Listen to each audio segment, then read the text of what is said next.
Hello everyone and welcome to the third chapter of my guide to Monster Train Clans. Wait, fourth chapter. Welcome to the fourth chapter of my guide to Monster Train Clans. So today we'll be looking at the Hellhorned, which is the first clan most people will be playing. But actually, let's move over to the logbook so we can have a look at their cards, champions, and relics. So, first up, let's take a look at the champion of the Hellhorned clan. It's the Homebreaker Prince. The Homebreaker Prince has relatively low health usually, but provides mostly very nice offensive benefits. So let's look at the Brawler path. Brawler is a 6-6, those stats don't change. The only thing that changes is the amount of armor and multi-strike he has. First off, he starts with armor 10, multi-strike 1, the armor grows to 15 and 20, the multi-strike grows to 2 and then 4. So by the end he will hit 5 times for 6, which is not a whole lot. So the strength of this champion definitely doesn't lie in his base stats. It lies in the ability to scale very, very well. With Multi-Strike 4, that means any attack buffs he gains will be applied 5 times basically, because he hits 5 times. So he's definitely a unit you wanna be buffing up. And we'll be looking at what ways there are to buff the Homebreaker Prince up in just a second, but let's look at the other champion paths first. Anything else I want to say about the Brawler?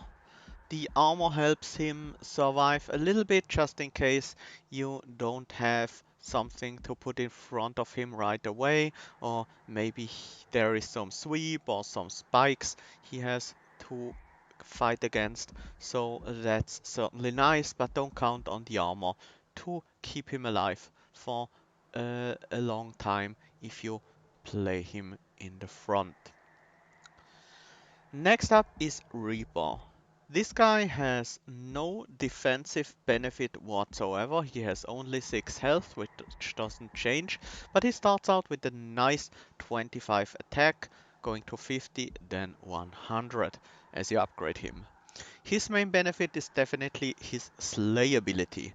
Whenever he kills something, he gains 10 attack, which is going to be 20 and 40 on the other 2 stages. So he can scale really well. He comes with his own scaling ability, which is very nice. Uh, Personally, I very often go with this route because it can just snowball into a win very easily in a fight, but you will need to put in some work to make that happen. Uh, his attack isn't quite high enough by base to get slays just on his own, so he will need some help from other units or perhaps spells to get these first slays. But once you get to the first slays, you he will be growing by himself mostly, because by then he will have enough attack to one-shot enemy units. And finally, there's Wrathful, which is a more defensive version of the Homebreaker Prince. He has a bit more health, 15, 25, 40 are his stat lines. He also has the same attack value, so a bit higher than the brawler, but a bit lower than the Reaper.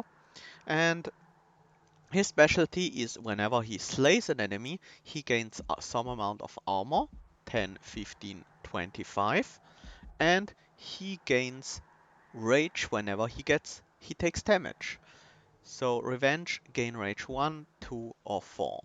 So what that means is this guy wants to be a frontliner because he benefits from being hit and he generates armor for himself to survive future hits. But for the armor gain to go into effect, he needs enough power to actually get slays. So by base, his health is actually not that amazing. 15 health early, 25 in the mid game, 40 health late game is enough to survive maybe one wave, maybe even two, but not much more than that. So he actually needs these slays to stay alive. Some things you can do with this Homebreaker Prince uh, in, involve dealing damage to him yourself. There are a few cards that synergize very well with that. So if you just use cards like that, you can give him some additional rage. Other than that, he's pretty powerful if you manage to scale him up. Uh, the revenge gain rage is very powerful in boss fights because the boss in Relentless, he will just grow over time as the combat goes on. And it's also pretty good if there are a lot of small units hitting him. So his rage gain is actually quite potent, but his armor gain needs some work. And if you can give him armor, he won't survive to gain the rage. So he's definitely a bit of a build around unit, but his payoffs are quite nice if you can get to the point where he can consistently slay units while getting hit at the same time. So these are the three champion paths. To evaluate them, let's look at the Hellhorned cards. First, let's start out with the common spells, because you will have common cards in almost every fight or every run. Uh, you start out with some amount of common cards on Covenant 1 and above, and you will usually see most of these cards at least once a run. And so you often have the opportunity to pick them. Let's start out with the basic card, Torch. Torch is Hellhorn's basic card. You will have 3 to 5 of them in the deck, depending on what Covenant level you are playing with. Torch is a simple card. It is 1 Ember, deal 2 damage. It can target any enemy, so it's very good early on to kill enemy backliners, because most enemy backliners will only have 1 or 2 health early on. So up until Daedalus, most enemy backliners will be at 1 health. From Daedalus onwards, most will be 2 health, but there are a few that have a bit more than that. And after Fell combat, there will be no backline units with 2 or less health. They will all have 3 or more. So Torch becomes quite bad after Fell. That is something to keep in mind. You can keep torches in your deck up until Fell, but by the time you beat Fell, you should probably remove most of them. Or maybe after you beat Fell. Other uses for Torch, you can give it magic power, so it can keep being relevant even in the long run to kill backline units. There are a few situations where you want to use torches on your own units even. As I said, the Hornbreaker Prince with the Wrathful ability benefits from taking damage, and Torch is a nice small hit that you can use to give him some rage if the situation allows for it. So that's something you can do. Sometimes there's also a unit type called imps. These have important effects when you play them, but after that they become kind of a nuisance because they take up space and don't benefit you very much. So oftentimes what you want to do is play them, get their effect, and then maybe remove them, for example with a torch, if there's no better way available. So torch, all in all, I think it's a pretty good basic card at the very least up until Fell, but after that point, for the final two battles, it becomes a lot worse unless you manage to upgrade it, which is not always gonna be worth it, but if you happen to have leftover gold and there's a plus 10 magic power or a plus 20 magic power and consume upgrade lying around, why not pick it up and put it on a torch? Might make it useful in the long run. And if you put consume on it, it's kind of similar to removing the torch, because after you play it once, it will be gone from your deck. So, next up, let's look at the other common cards. The ones you don't always have in your deck, but you will start with sometimes. Went. Went is an X cost card that deals 2 times X damage to all enemy units on the floor. That's not that great of a scaling element, because you pay 1 Ember for each 2 damage you want to have the Went deal, so that's not great. But as I said, up until Fell, most enemy units in the backline will have only 2 or less health.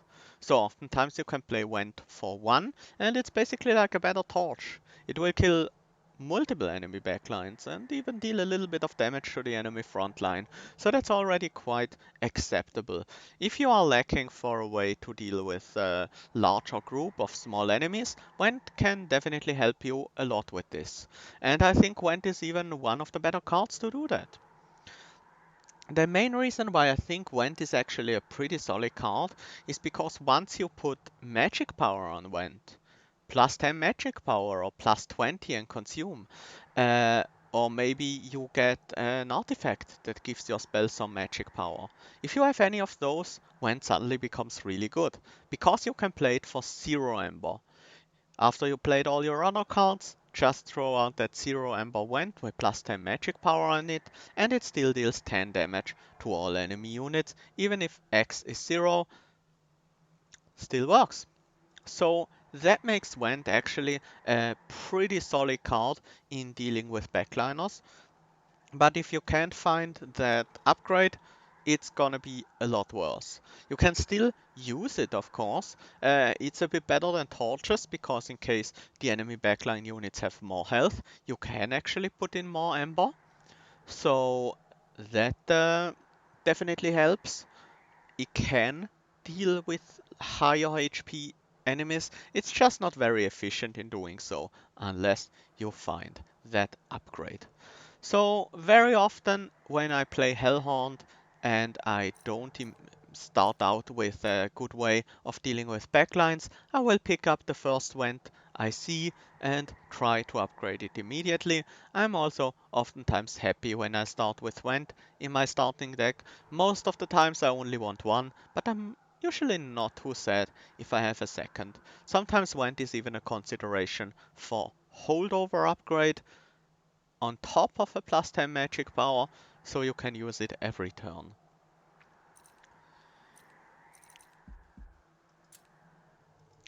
Next up, Fortify. Fortify is one of the is the first of the defensive spells Hellhorned has available that apply armor. Armor is basically extra health. Basically, the same thing as healing your unit, applying armor to it. Just that armor doesn't care about max health and will just be added on top as for as much as you want. There's theoretically a cap to armor, but if you ever reach that cap, you will never take damage anymore. So it doesn't really matter that there's a cap. Um, Fortify is a zero cost spell that applies 5 armor to a unit. That can be a friend or an enemy. Usually you want it to apply it to one of your own units, of course, but there are some times where you want to apply to an enemy unit. I will explain that a little bit more later. Basically, armor makes everyone into a tank if you can get enough of it. Because it stacks indefinitely and is not bound to maximum health, you can just use any unit you want and just apply armor over and over again, and that unit will be able to take the enemy damage, no matter what the base stats of the units are. So that's kind of unique because most other clans rely on specific units to be in the front line. Awoken units need high HP so they can get healed and can benefit from regen. Um, Stygian units want to grow armor or to grow health by using incant triggers, for example. Uh, Umbra units want to have lifesteal or damage shield, which can theoretically go on anyone, but it's hard to gain enough of those effects on most units to make them actually work with any unit. And Remnant is a bit different, oftentimes sacrifices their unit to the enemy, and other than that, also uses health and healing, while Hellhorned is in a unique position that they can defend almost entirely with spells that apply armor. Fortify is just a very basic one. Oftentimes, Fortify won't be enough for you. It's not that powerful of a card, but if you need some cheap way to defend a unit, maybe even your Hornbreaker Prince to defend him from sweep or spikes. Fortify can do that job.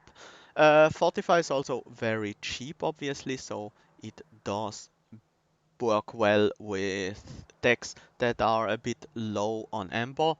So if you think you need a bit more defense, but you don't really have much Ember left to spare, Fortify can help with that.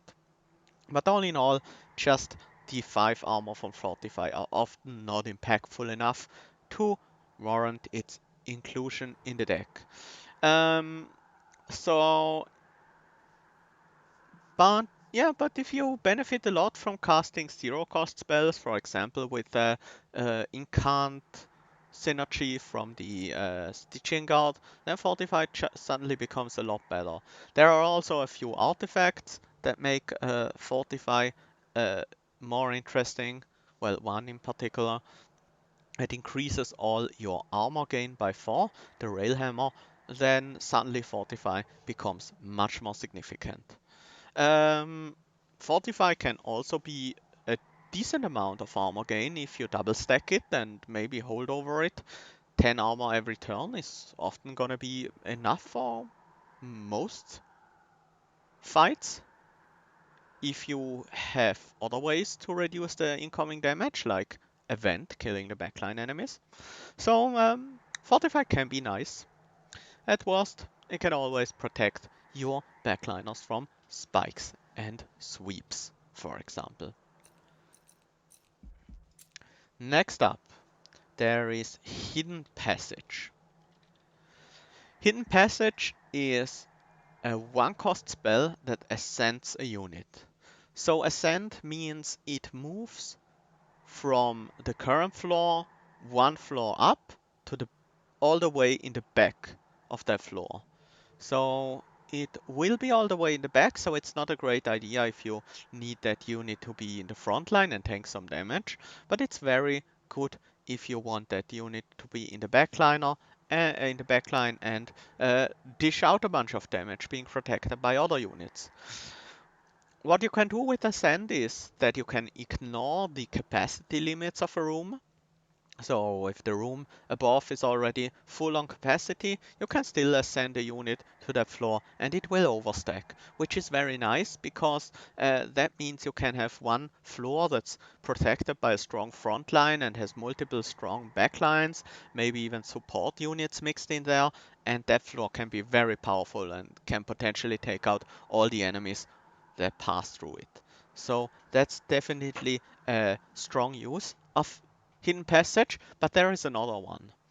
You can also ascend enemies. You can separate weaker enemies to pick them off. You can move uh, the zero attack high armor guys that often appear in front of enemy packs. You can move those up to your pyre or just move them through your killing floor so they don't block damage for the other enemy units. There's a lot you can do with Hidden Passage. So I think it's a very flexible card and I really like to have one in the deck. I think it also synergizes very well with Slay triggers like the Reaper Homebreaker Princess or the Wrathful, because oftentimes you can ascend a unit to a floor so it gets more easily killed by the Homebreaker Prince or whatever Slay unit you happen to have on the floor. And sometimes you can move a tough unit out of the way so your Slay unit can slay the weaker units behind it. So Ascent offers a lot of possibilities, especially with Slay. It's a very flexible card and it's just one ember, so I oftentimes pick it up, especially if I run Slay units. Um, I also pick it up very often in daily challenges, hell rushes, or other scoring game modes where I'm aiming for a high score, because Hidden Passage allows you to move up the boss, for example, and kill him a turn earlier than if you would let him move up on his own, so you get a higher percentage bonus on score for a boss rush. For example, if you set up on the second floor, the boss enters on the bottom floor, you play Hidden Passage on the boss to ascend him, and then you kill the boss on the second floor. It's still a 3-turn boss rush because you killed the boss the same turn it entered your train. So that's a nice use for Hidden Passage as well. So very flexible card. You can use it to get slays, you can use it to overstack your own floors, you can use it to deal with enemy tanks that have no attack but high armor, and you can use it for scoring. Uh, just keep in mind that Hidden Passage is only as good as your deck can benefit from this effect. So while I say it's a very flexible and useful card and I often pick it up, there are some decks that don't really want that kind of effect, and that's okay. Um, some decks can't really make good use of Ascend. Uh, Oftentimes you don't want to overstack your floor because you only have a very limited amount of units anyway, or you want to play imps or mortals over and over again on a floor, and if it's overstacked that doesn't work. So decks like that benefit a lot less from Hidden Passage, obviously. Next up, Homebreak. Homebreak is very reminiscent of Torch because it's just a 1 Ember damage spell that targets a single unit for 5 damage this time around, but it has piercing. I personally think Hornbreak is a really powerful card, and I like to have one or two of them in my deck when I'm playing Hellhorned. Uh, it's I won't pick it over other very powerful cards all the time, but it's just a nice card to have, and very often it can be very valuable. What separates Discard and Torch is obviously the damage amount. Hornbreak deals 5 damage by base, so it doesn't stop being useful after Fell. It can still kill almost any backline units. It can kill anything but the 2 units in the game that appear in the backline, like the low health, high attack or support units from the enemies. There's only the Multi-Strike Conduit and Purifier who survive an unupgraded Homebreak. But there's another use. Some of the frontliners that appear have low health but high armor. They have 5 health early on, 10 later, and 15 in the end. So the 5 health one, you can just kill with a Homebreak. They have 5 health, 25 armor, so you deal 30 damage with a single Homebreak. That's very powerful. If you give Homebreak 10 magic power, then you can kill the 10 health and the 15 health versions as well. The 15 health versions have 100 armor, so you can deal 115 damage with a single Homebreak. That's insane. Other things you can do with it, you don't care about spell shields. You can just pierce their spell shields with the Homebreak. You don't care about Fel giving the backline units armor. You don't care about Trials giving the backline units armor if you use Homebreak to kill them, because Homebreak pierces armor. You don't care about Daedalus's damage shield bombs, because Homebreak pierces damage shield.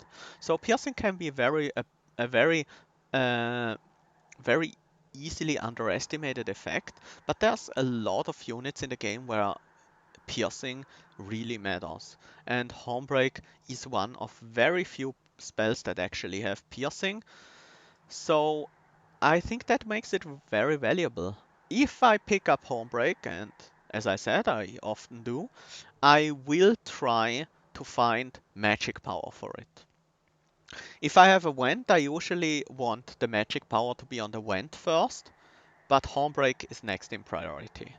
So I can deal with this 15 health, 100 armor guy that appear in the endgame a lot more easily. It makes me much more uh, confident and safe to take on armor trials, to take on spell shield trials, if I know I have 1 or 2 upgraded Hornbreaks in my deck. So for this reason, Hornbreak is a deceptively powerful card, in my opinion. And very often I try to have 1 or 2 in the deck. It doesn't carry your run, it's not gonna kill bosses for you, but it will help your unit survive, and it will help your pyre survive by taking out these annoying armored units and backline units very consistently. Finally, there is Ritual of Battle, which is another common spell. This one costs 3 Ember, and it applies Rage 6. So what Rage does is it gives you +2 attack per stack, and it decreases every turn by 1. So the turn you play Ritual of Battle, you will have +12 attack on your unit. The turn after it's +10, then +8, and so on. So 3 Ember for +12 attack on a unit, that's a bit expensive. Not unreasonably expensive, but it's on the rather low powered side. Especially if that attack goes down turn by turn.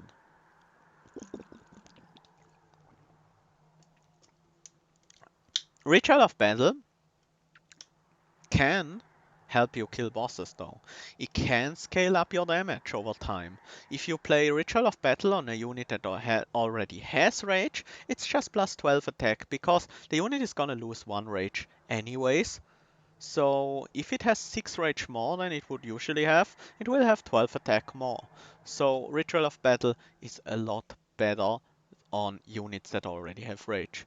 Obviously, Ritual of Battle is a lot better on units that have multi-strike, because they benefit from rage on each strike, so they can get double the effect, or in case of the Brawler Hornbreaker prints, they can triple or even quintuple its effect. Apply Rage 6 can be very powerful on a unit with multi-strike 4, obviously. It can also help you get slays a lot more easily, because oftentimes your units with slay won't have enough damage all by themselves to kill enemy front lines, and maybe Ritual of Battle is enough to make up the difference. So still, 3 cost is very prohibitive. Early on, if you play Ritual of Battle, that's usually all you're gonna do on a turn. And for that to be worth it, maybe it needs to do a little bit more than Rage 6. So oftentimes you want to cost reduce Ritual of Battle, so you can play other cards besides it. It's also good with double stack,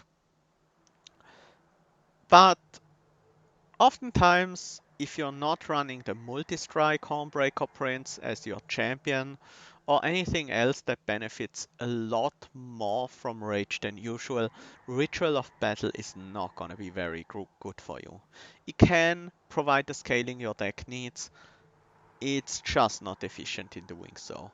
So I won't pick up Ritual of Battle too often, but from time to time, if I don't have scaling yet, if I run multi-strike, if I run other units that benefit a lot from Rage, then I might pick up a Ritual of Battle, and I will make it my priority to cost reduce it, and perhaps double stack it even. Because after all, Rage 12, 24 attack, that sounds a lot more impressive. So, Ritual of Battle, probably not the best card Hornbreaker has available, um, Hellhorned has available, but they can do the job of scaling your damage high enough to kill bosses. Now, unlike some other clans, Hellhorned has common units. These are imps.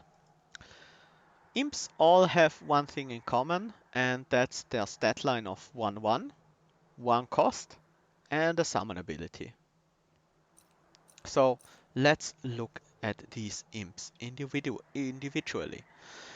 Fledgling Imp is a 1 cost, 1/1 imp, and the summon ability that triggers when you play it is apply Rage 3 to all friendly units on the floor. So you play this, all your units on the floor gain +6 attack this turn, and then the rage decays as usual. Very good if you have a large floor with multiple units on it. It's obviously great if you have units with multi-strike.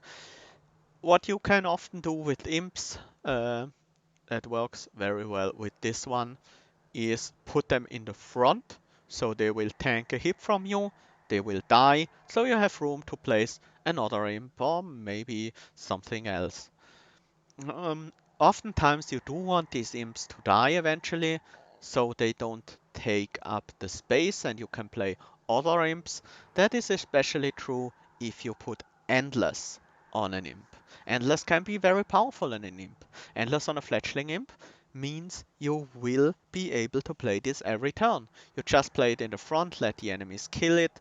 It soaks up some damage for your frontliner. It buffs all it buffs all your units on the floor. Your entire team grows stronger every turn and will be able to take on the boss much more easily after you play Fledgling Imp like 5 or 6 times in a fight. Like, playing this 6 times is 18 rage, that's 36 attack for your entire team. That can be very powerful.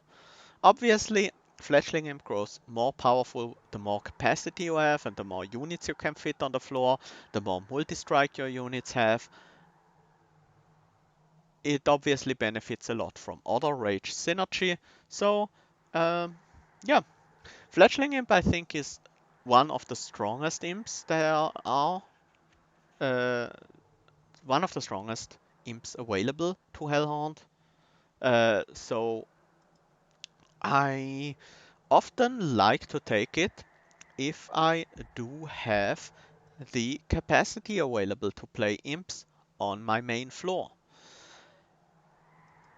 Sometimes I plan out the capacity so that I have, for example, a 2 and a 3 cost unit, a 3, 2 and a 3 capacity unit on the same floor, and that works out just fine with the 5 capacity you usually have, but doesn't leave room for imps, and then obviously fledgling imp is not going to do very much.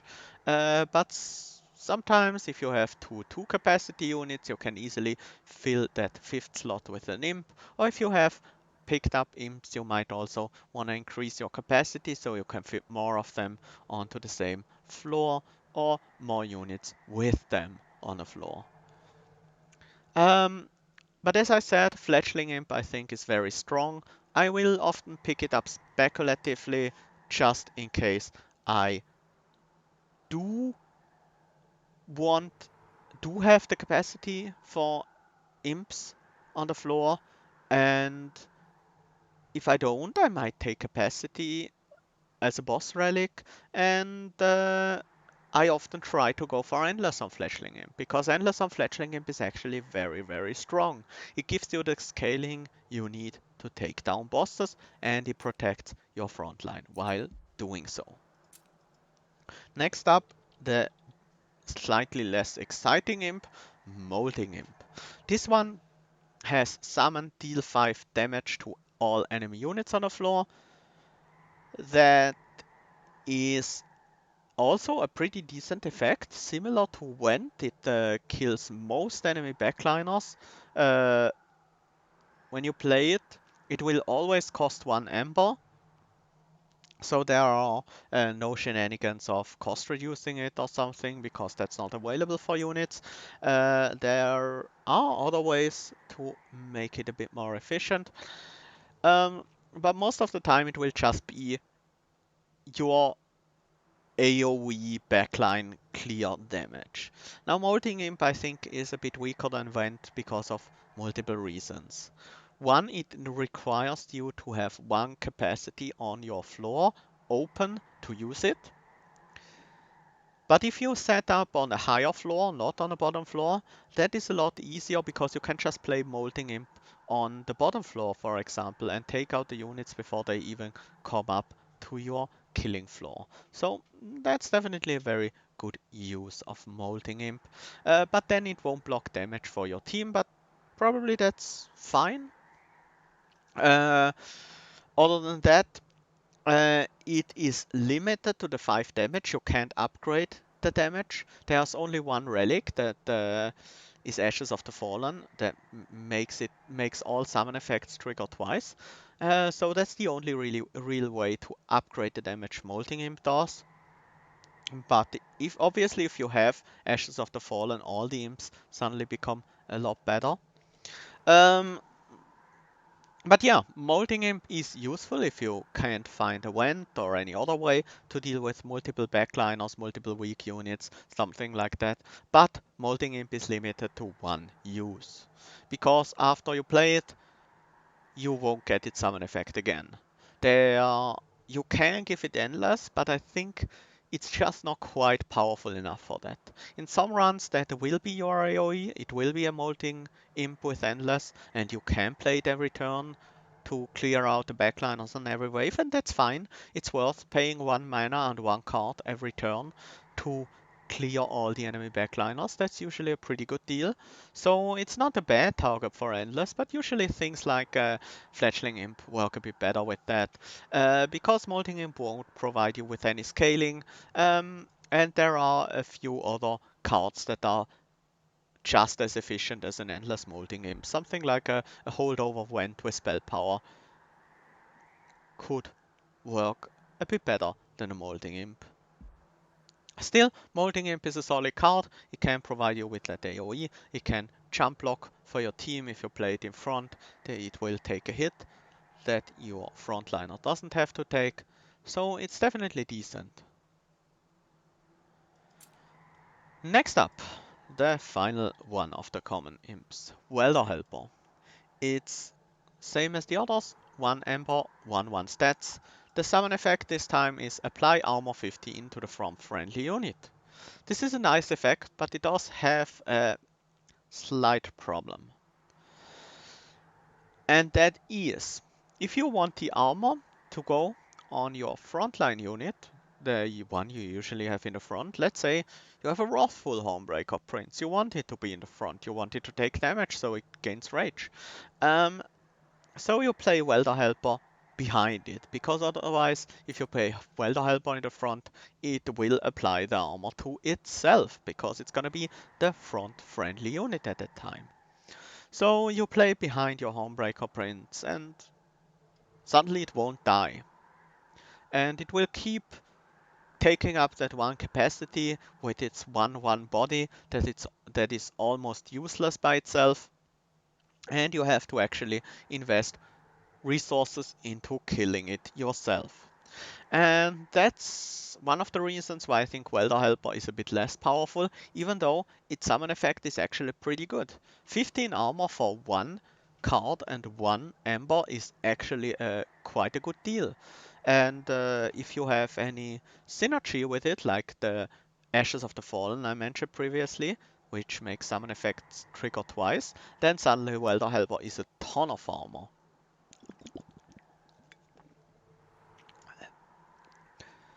Sometimes you can play Welder Helper in the front. It will be a 116 because it has 1 health and 15 armor, and it will block a few hits from your front line, which can be pretty good. But as said, if you want to use Revenge, if you want to use Gorge, that's oftentimes not gonna work because it will be your frontline unit for 1, 2, maybe even 3 turns. So that's a bit of a problem with Welder Helper. And one thing that makes it a bit worse than something like a fledgling imp, in my opinion.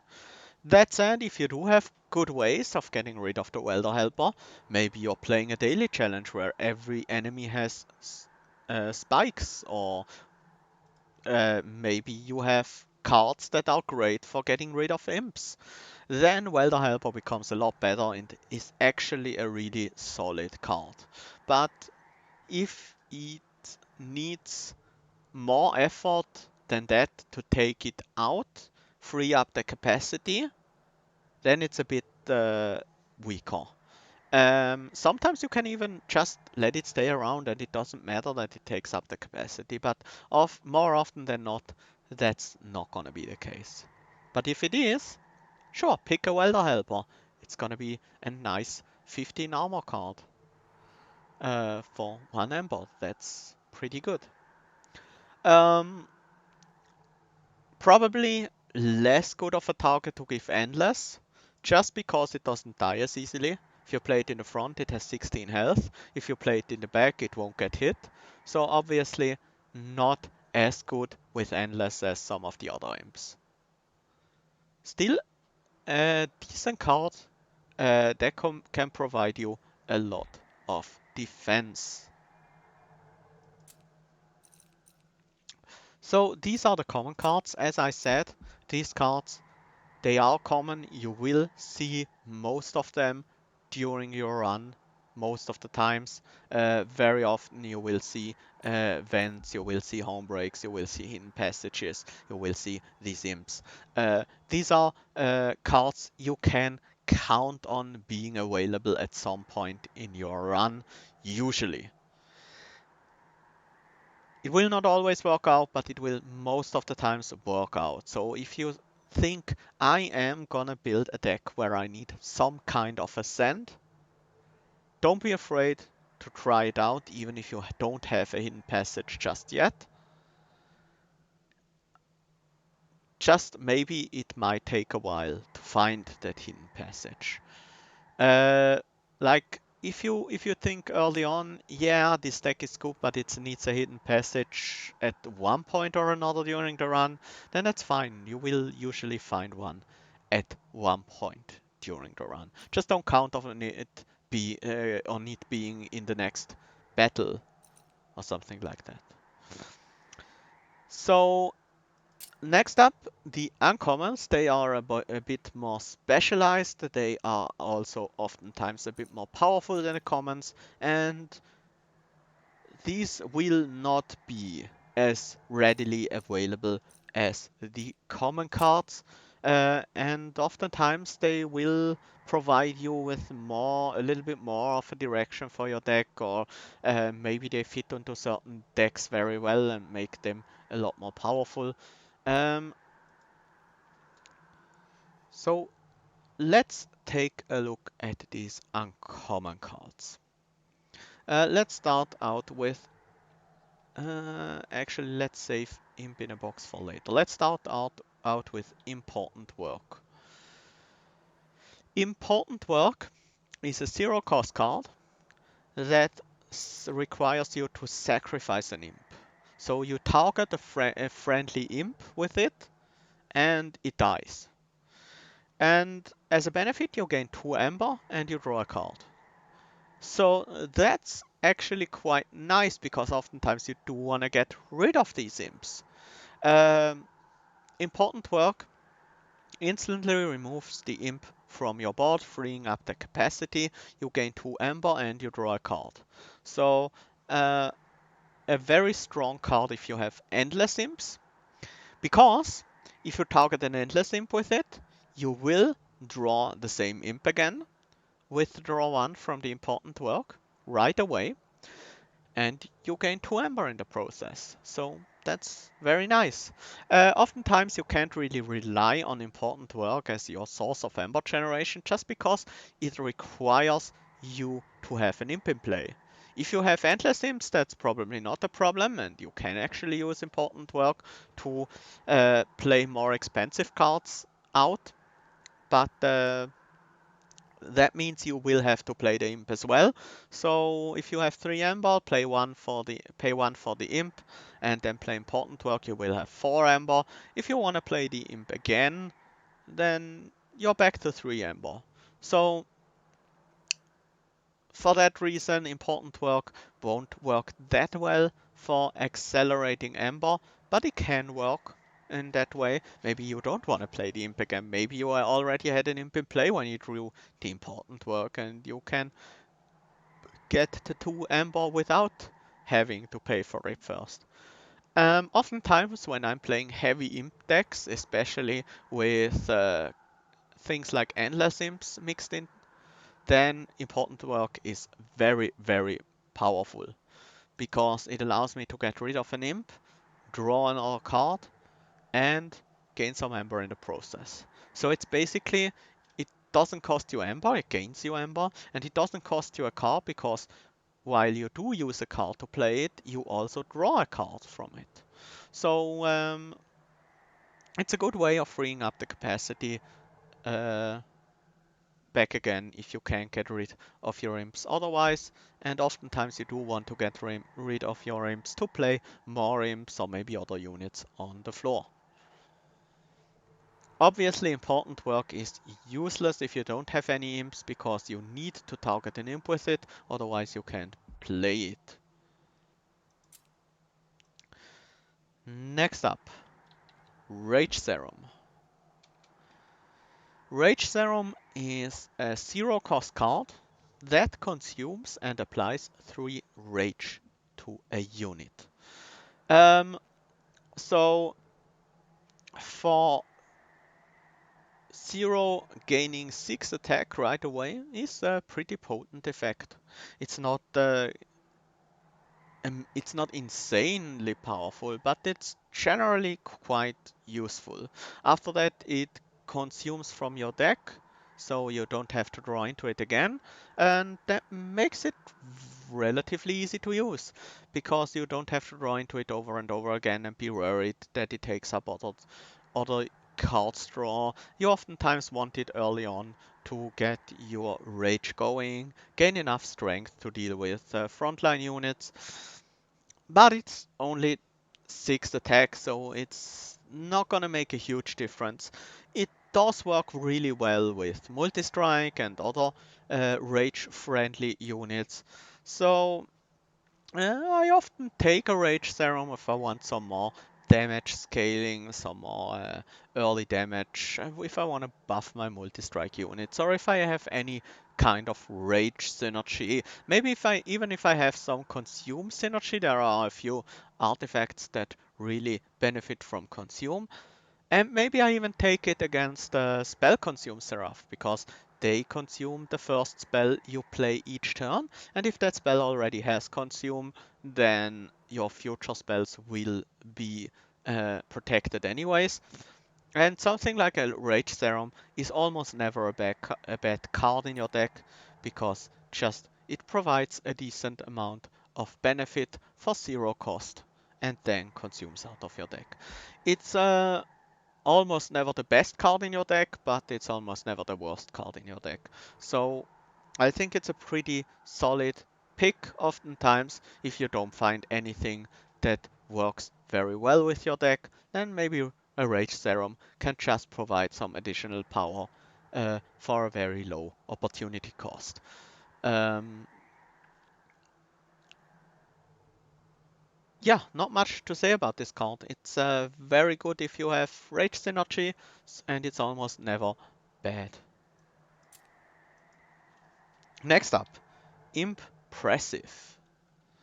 This is the second card that sacrifices an imp. It's a 1-cost spell that sacrifices an imp to deal 50 damage to the front enemy unit. I think this one is oftentimes a little bit worse than Important Work, because it actually requires Ember to play, and oftentimes you want to spend that Ember on more imps. Not always.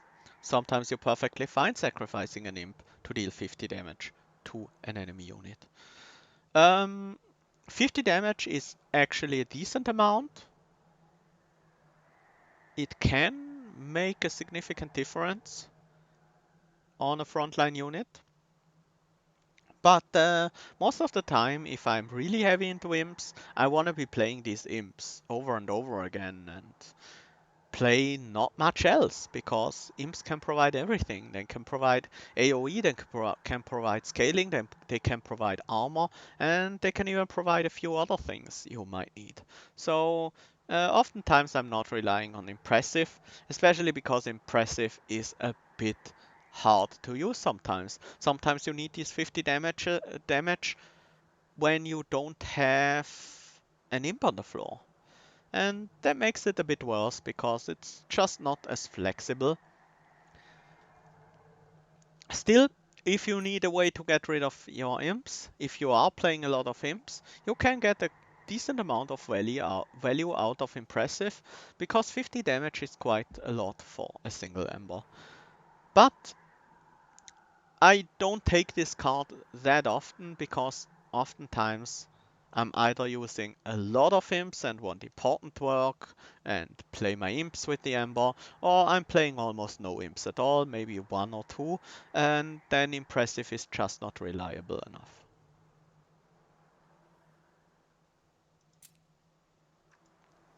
Next, March of Shields. This is a very unique card, because it does something that almost no other card in the game does. Um, it's a 1-cost card that applies 10 armor to a unit and moves that unit to the front of the floor. So you can use that to change the order of your units. You can even use it to change the order of the enemy units. If you want to kill a certain enemy backline units as a priority, then March of Shields can bring it to the front for you. Sure, it will have 10 armor, but usually they are still squishy enough that they can easily get killed. Um, you can also play it on the unit that's already in front in the first place and just gain the 10 armor from it. 10 armor for 1 Ember, that's a fair deal in my opinion. Pretty solid card. A holdover March of Shields can be very valuable in generating enough armor to uh, survive all the enemy turns and have some armor left over for the boss combat, for example. Um, you can also use March of Shields to guarantee slays. Basically, if there's only one unit on your floor and you have a front line and then the back line has slay, maybe Homebreaker Prince in the back line has slay, but the front unit would already kill, then maybe you can March of Shields the slay unit to the front so it gets the kill, and the armor 10 will enable it to stay alive until you March of Shields again, maybe, to bring your backline back to the front. That works especially well with holdover, but it can also work if you have multiple March of Shields in your deck. So that's something that can work with it. Uh, I like March of Shields a lot, and I will often pick it because it's uh, it's just enough armor that's on a repeatable card, so not consuming for low enough energy that I think it matters a lot and can provide the defense you need in your deck. And on top of that, it sometimes enables interesting plays with moving units to the front. So it has some added flexibility over just providing armor. And that added flexibility doesn't is not the main part of the card, but it's nice to have. So I think March of Shields is very strong. Oftentimes it will be my main defensive measure if I get holdover and double stack or at least one of those on it. And yeah, it's very good. It allows you to have if you have enough armor in your deck, it allows you to have any unit you want be your front line and stack armor on them. March of Shield is definitely one of the more powerful armor gain cards in the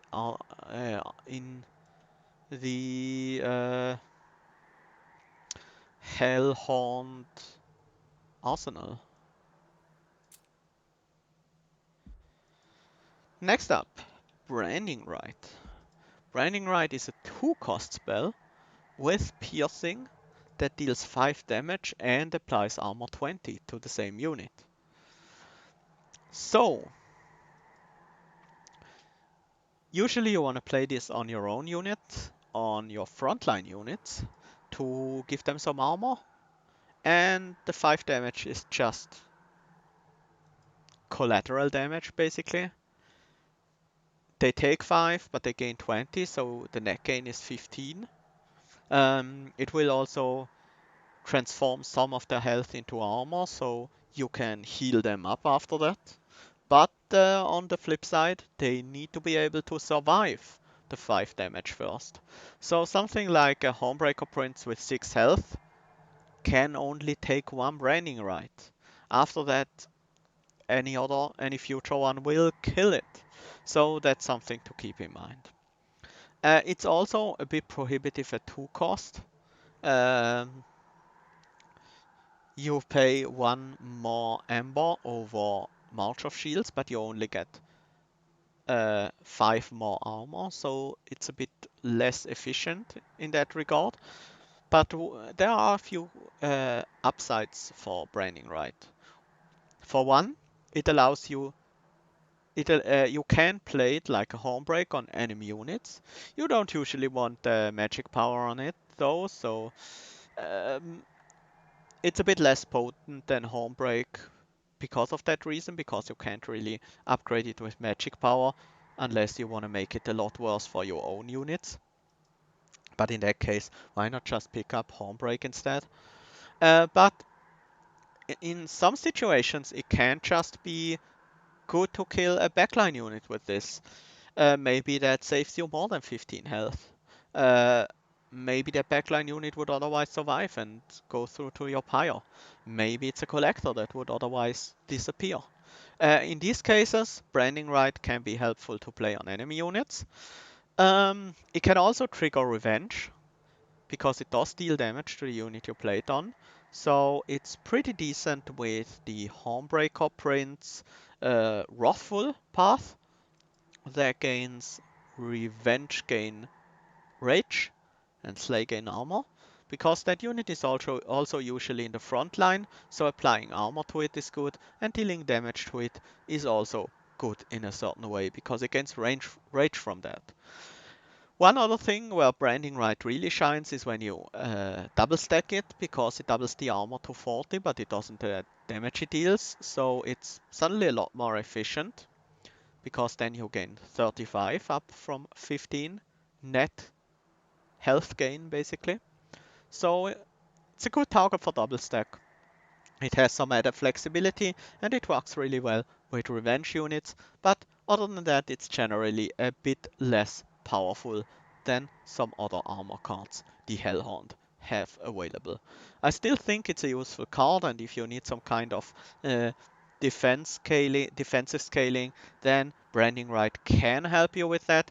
Just keep in mind that you can't play it infinitely on a low health unit. Something like Steelworker has 15 health. You can only pay 2 Branding Rights on it. So if you want to make that work, maybe you need to upgrade Steelworker's health with a Heartstone or a Battlestone from the shop, and then suddenly it will be fine to work with Branding Right.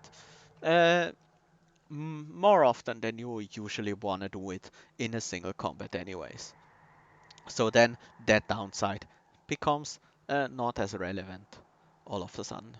So yeah, Branding Right, not quite as efficient of March of Shields in just gaining armor.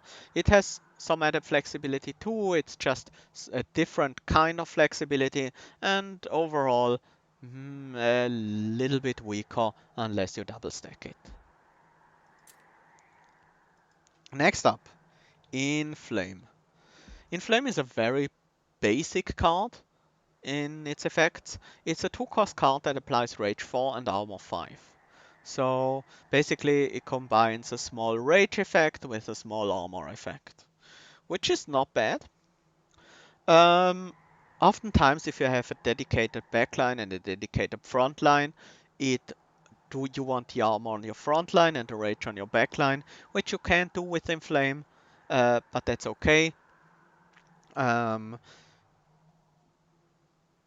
It's still useful on your backline for the rage, and the armor protects the backline from sweep or spikes, so that's nice. And you can always use it on the front line, because the front line is a unit too, it can attack as well, so the rage is not wasted on them. It's a bit more efficient than something like Ritual of Battle, because it is a bit cheaper. Um, Especially if you cost reduce it, the Enflame is actually a pretty significant effect. Don't underestimate the power of Inflame. For Rage is 8 attack, so that's quite a bit. And there are multiple units that can benefit from Rage a bit more than that, especially the Brawler Hornbreaker Prince, who loves a good Enflame on them to gain them some extra rage. Obviously, Enflame is very good with double stack, because you not only double the rage, you also double the armor, and then it becomes very significant amount of armor and rage you gain from the Enflame. So I think Enflame is just an average decent card in most decks. Oftentimes you can find a use for it. And I am usually not sad seeing a copy of Enflame in my deck. But it's rare that Enflame is my main damage scaling or my main defensive scaling. Oftentimes it's just there to help out a little bit in both departments, and uh, to increase the amount of defense and offense in my deck, the density basically. Maybe I just don't have enough rage gain yet to to get to the damage numbers I want. I need to kill enemy front lines, for example. So Enflame can add a little bit more onto that, even though it's not the most efficient as rage gain, it's not the most efficient as armor gain. It does both at the same time, and that can be quite valuable.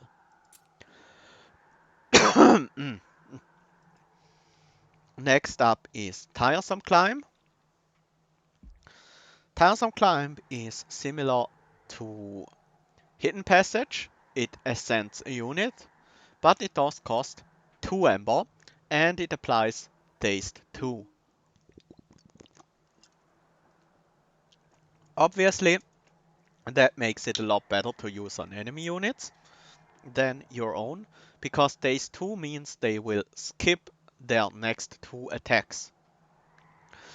If you use that on a unit that's just below the pyre room, you can ascend it to the pyre, have it dazed there, and it will take damage to the pyre twice before it can actually start to hit back. So that's a good way of dealing with some survivors that survive with medium or low amount of health and threaten to deal some damage to your pyre. You can also use it to ascend enemy high attack units from the bottom floor to your second floor where you plan to kill them, for example, or from the second floor to your third floor where you plan to kill them, so they won't deal their damage to you. Um, don't be afraid to use Tiresome Climb on your own units if you can deal with the dazed. Oftentimes you play a unit, you ascend it to the next floor with tiresome climb, and then yeah, it doesn't do anything for 2 turns, but that's okay because you have other units on the floor, and maybe you only need that final unit for its support effect, or maybe for it for the boss fight or for the later waves, and then it's totally fine to use tiresome climb on your own units.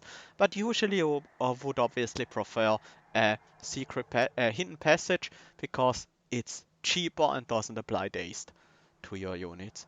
So this one is definitely mainly used against enemy units. Where it really shines is if you play it against bosses. If you set up on the second floor, the boss comes in, you play tiresome climb on it. It's dazed for 2 turns and you get to beat up the boss for 2 turns with no uh, counter attacks from the boss whatsoever. So that's very powerful. On top of that, if you ascend the boss that way, the units that come along with the boss die immediately, so you get rid of them as well, which is another nice benefit of Tiresome Climb. But all in all, in most situations, I prefer Hidden Passage just because it's cheaper and a bit more flexible, but Tiresome Climb can still do the same job for you, and it's even a bit better if you plan on using it on enemies. Uh, As I've said before, within Passage, Tiresome Climb helps you as well in getting slays, and it does that a bit better even because if you ascend, for example, a unit that's in front of weaker units you want to slay, that unit is dazed afterwards and is probably less of a problem to deal with on the next floor or maybe even on the pyre floor. And in the same manner, if you ascend a unit so you can slay that unit, then that unit won't hit your slay unit first and is a bit easier to deal with. So if you are doing a slay deck, then maybe Pyresome Climb is a lot better than Hidden Passage in these kind of situations. Still, it is 1 Ember more expensive, and that limits the potential quite a bit. Next up, Battering Ram. Battering Ram is a powerful card, it seems like, because it can deal a lot of damage. It's a 3 Ember cost spell that deals damage to the front enemy unit equal to 4 times the amount of armor on all friendly units on that floor combined.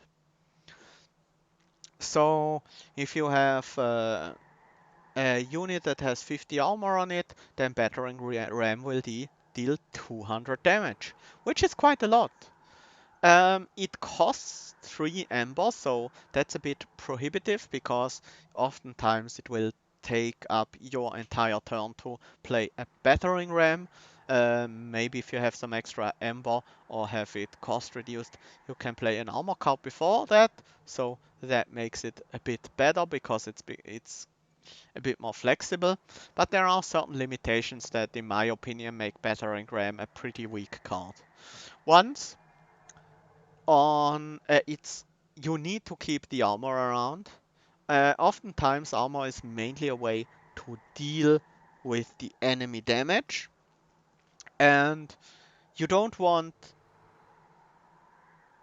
that much armor that you ridiculously overstack the armor on your units, so battering ram would actually be good, because usually you want to have just enough armor and some offensive scaling as well, so you manage to take out the units that go past your floor in one turn, so they don't go up to the next floor and potentially reach your pyre.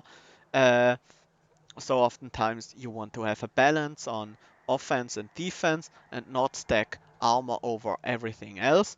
And in that case, you usually won't get to really high armor values that make battering ram insane.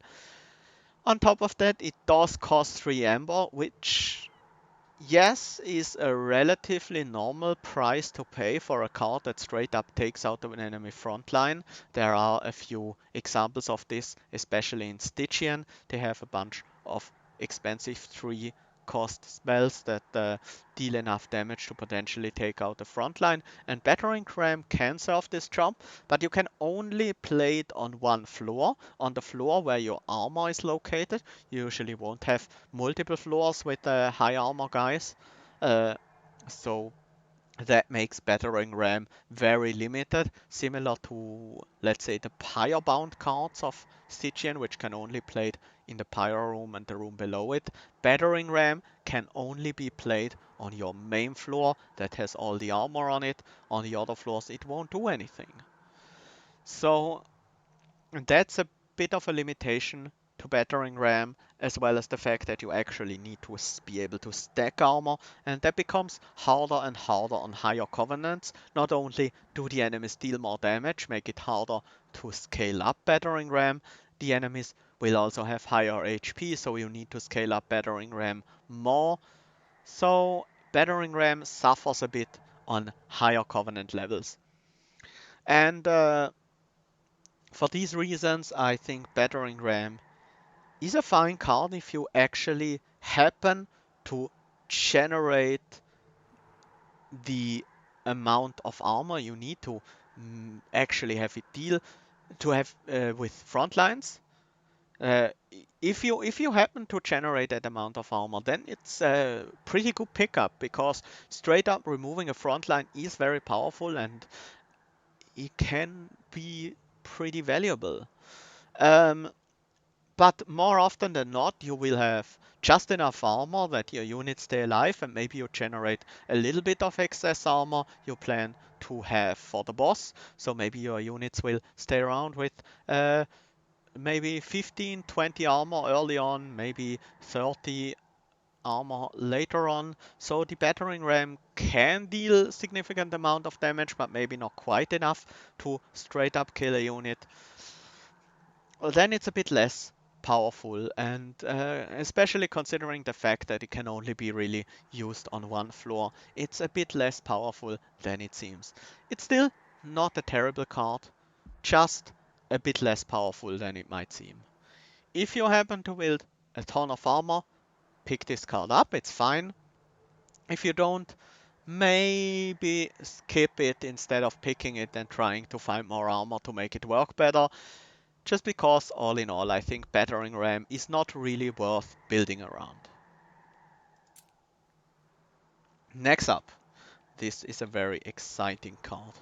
It's Inferno. It's a 3-cost spell with piercing that deals 100 damage to the entire floor, friendlies and enemies alike. 100 damage is enough to kill everything except for bosses up until Fell. After Fell, there are a few units that will survive 100 damage, but until then, Inferno has got your back and will kill the entire floor all the time. There are almost no friendly units that can survive 100 piercing damage. Because it pierces, you can't rely on armor or damage shield to survive it, so don't try to make this work on the floor where you actually have units.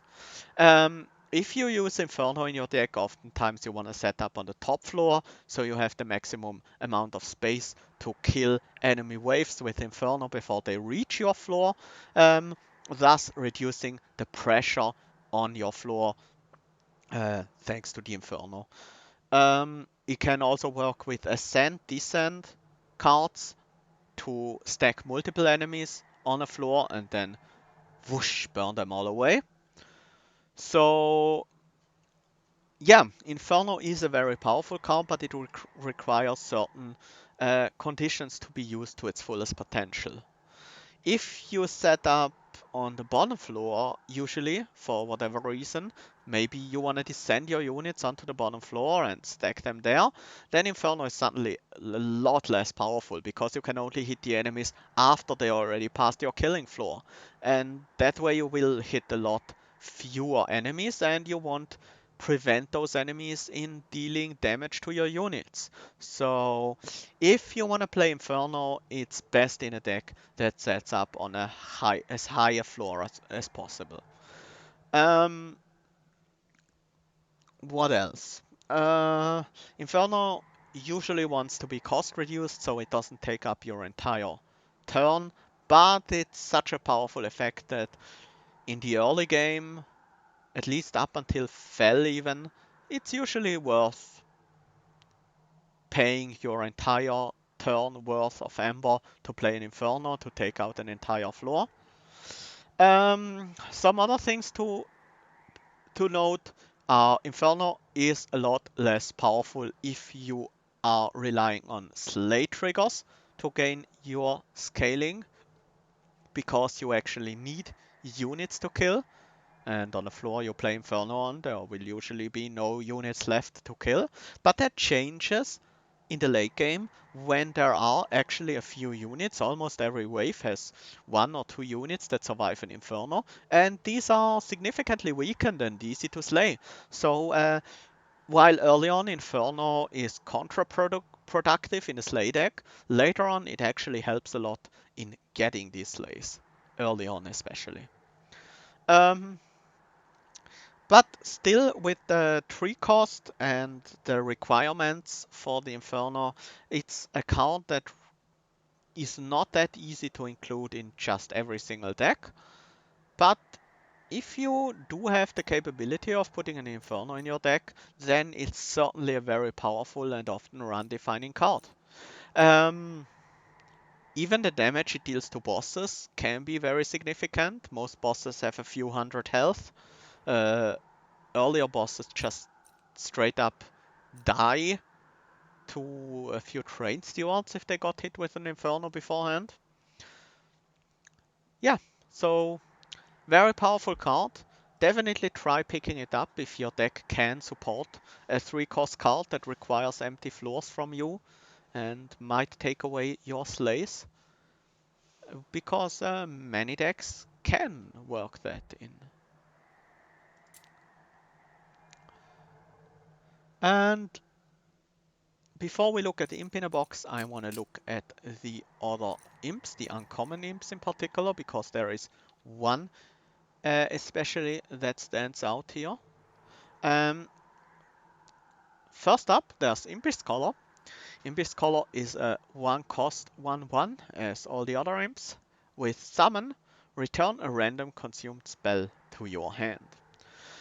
So any spell that has Consume can be brought back by Impish Scholar. Obviously, the more Consume spells you have in your deck, the less reliable Impish Scholar becomes, because it will pull a random spell from all these consumed spells.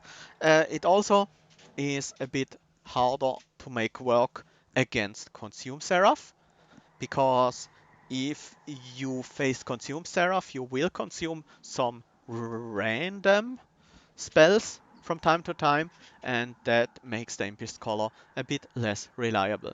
Still, many consumed spells have above average power, and Impish Scholar will give you back one of these, so it's generally above average power to play an Impish Scholar.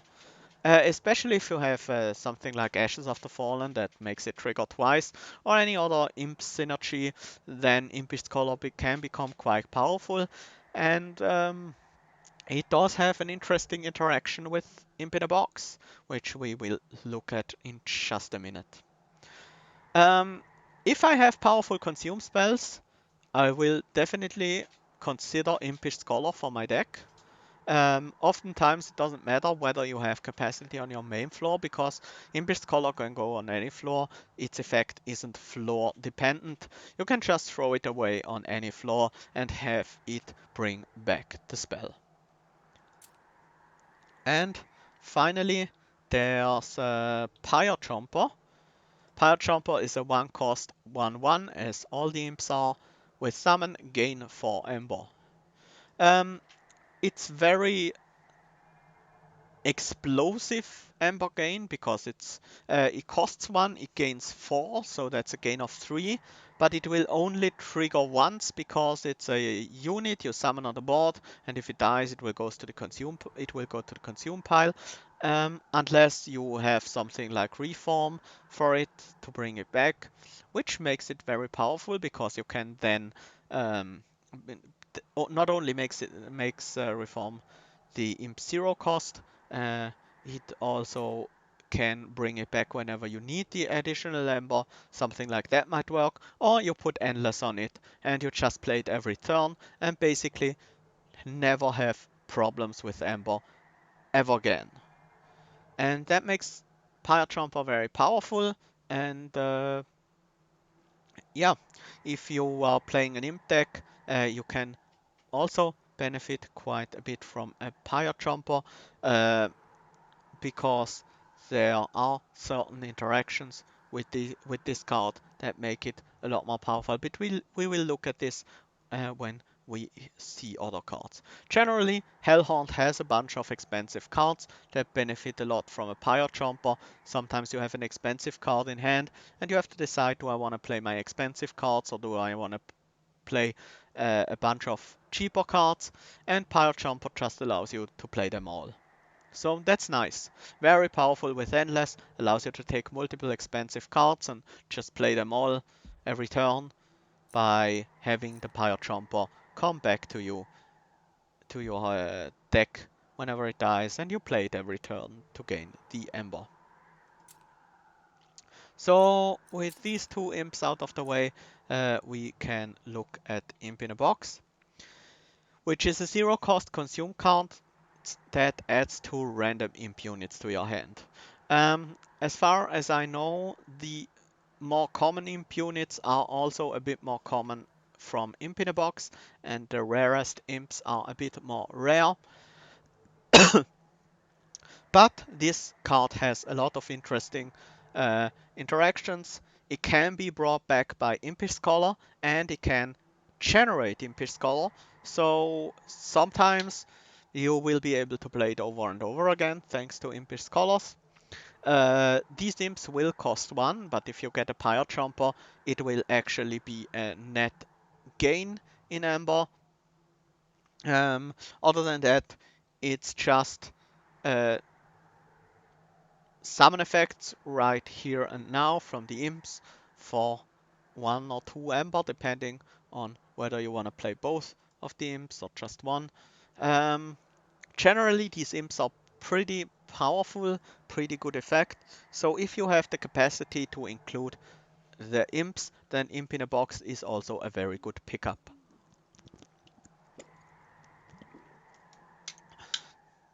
There is one imp in particular, it's a rare imp, and you won't get that a lot from Imp in a Box, but it has a lot of synergy with Imp in a Box if you already have that in a deck. That's the Transcend Imp. We will look at that a bit later. But if you happen to get a Transcend Imp, then Imp in a Box becomes a lot more powerful. Same goes for Impish Scholar. Also makes Imp in a Box more powerful because you can play it multiple times in a fight. So now let's look at the other non-imp Hellhound units. The non-imp Hellhorned units are all demons, which is important for one specific relic we will look at later that affects all demon units. Which, as I just said, all Hellhorned units except for the champion and the imps are demons. Um, these demon units can be found in unit banners. You will not get them as random rewards after a battle, unless these rewards say unit draft. Um, the normal card rewards don't contain these demons. They can contain the imps, they can contain spells, but they will not contain the demon units. So, let's start out with Branded Warrior.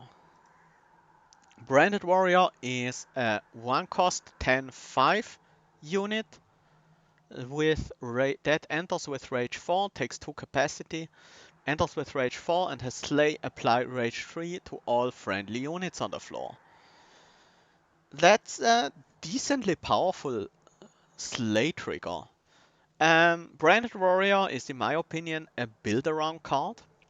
It's not very good if you just pick it up and expect it to play a support role by from time to time slaying an enemy unit.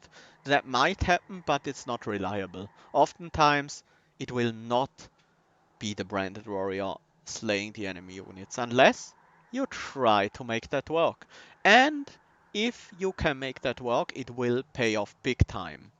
Branded Warrior is best in a deck that overstacks the floor using cards like Hidden Passage or uh, Tiresome Climb. Overstacking a floor so you have multiple units that will gain rage on the Slay trigger. It can also work with imps instead.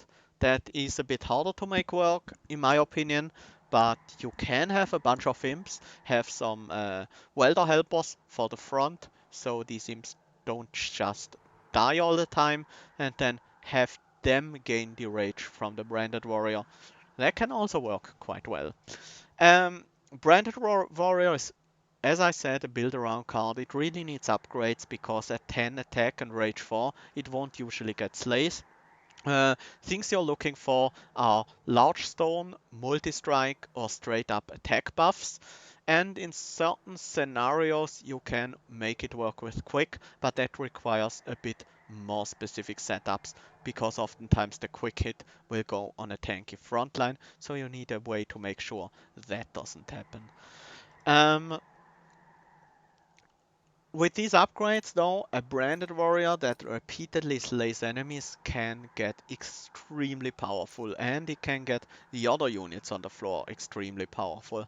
Unlike something like a Homebreaker Prince with Reaper that slays enemies and gains a bunch of attack, who becomes very strong if he slays a bunch of enemies, Branded Warrior makes your entire floor very powerful, which is unexpectedly very, very good. I have underestimated this card in the past because it requires a lot of effort to make it work, and I was thinking it wasn't worth the effort. It is worth the effort sometimes, oftentimes. It does work really well with the multi-strike champion, which benefits a lot from the rage. It can also work quite well with the wrathful champion, uh, or with some champions from other clans as well.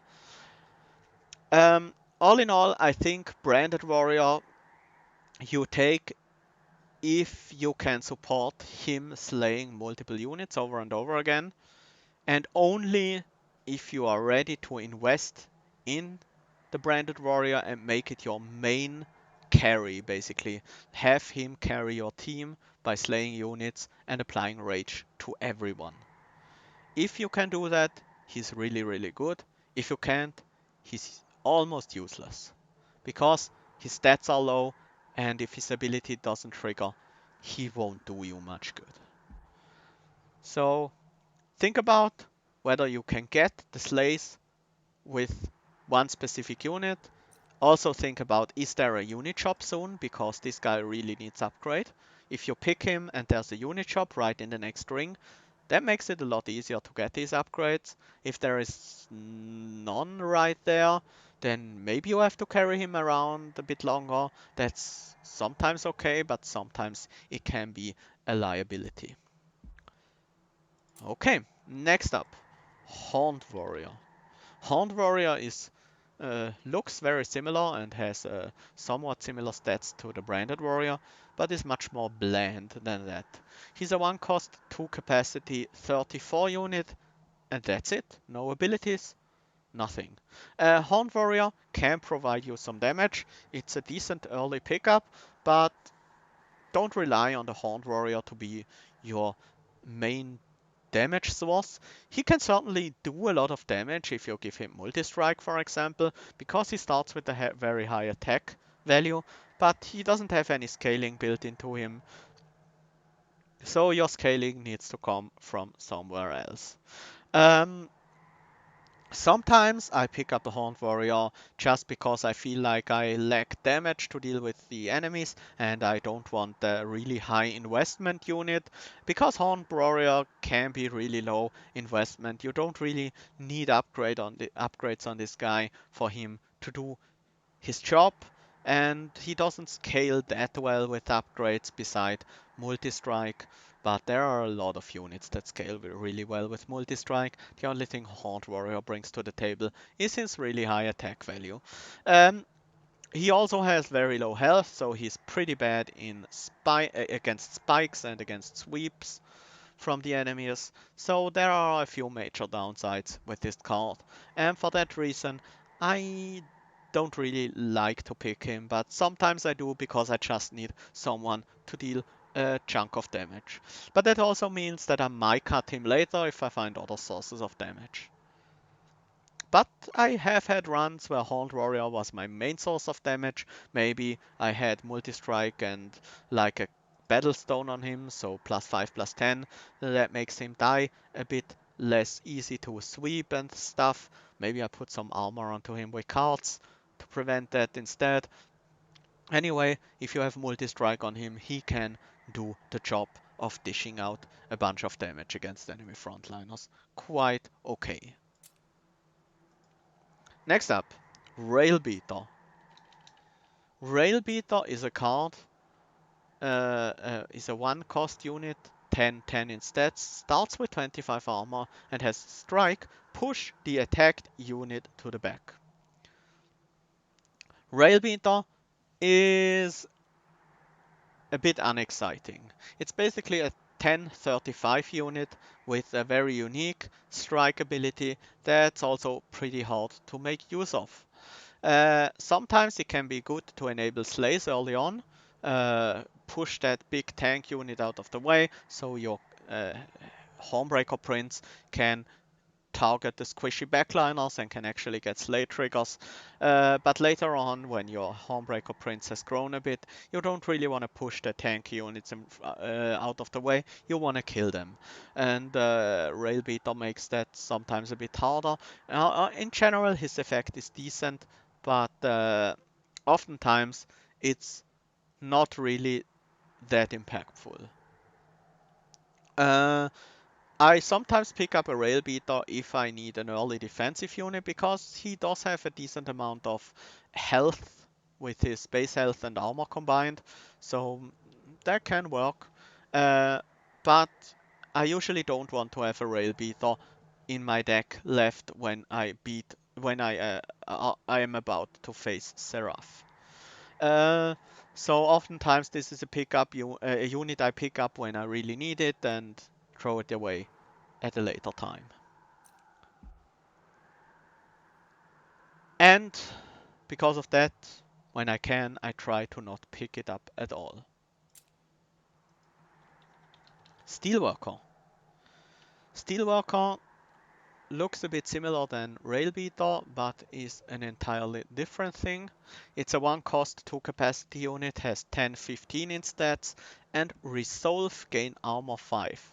Resolve triggers after combat, so at the end of every combat he will gain 5 armor. Um, This is pretty nice. It's basically a unit that grows in health by itself.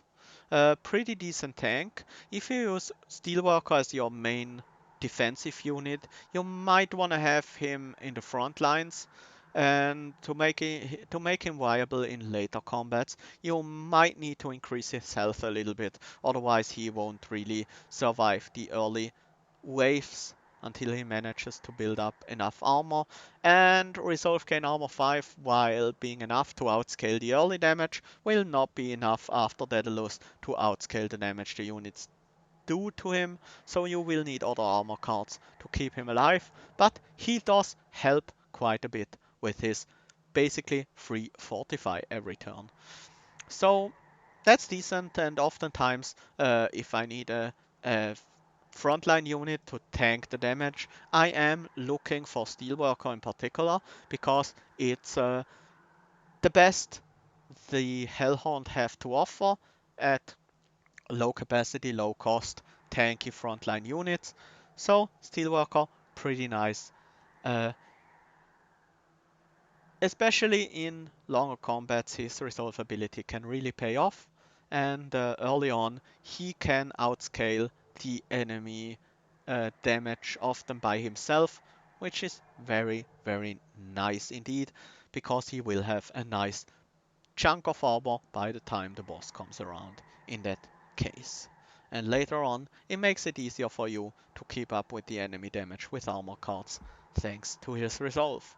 Yeah, usually defensive unit you want to focus on increasing his health, maybe even put a large stone on him if you have the extra capacity. That's a nice chunk of health as well. Things like that work out really well with the Steelworker. Next up, Alpha Fiend, or also often called Alpha Friend. Um, Alpha Fiend is a 2 cost, 3 capacity 10-20 unit with Strike, gain plus 3 attack. Every time he attacks, he triggers the Strike ability, so he will gain attack every turn there is something to hit.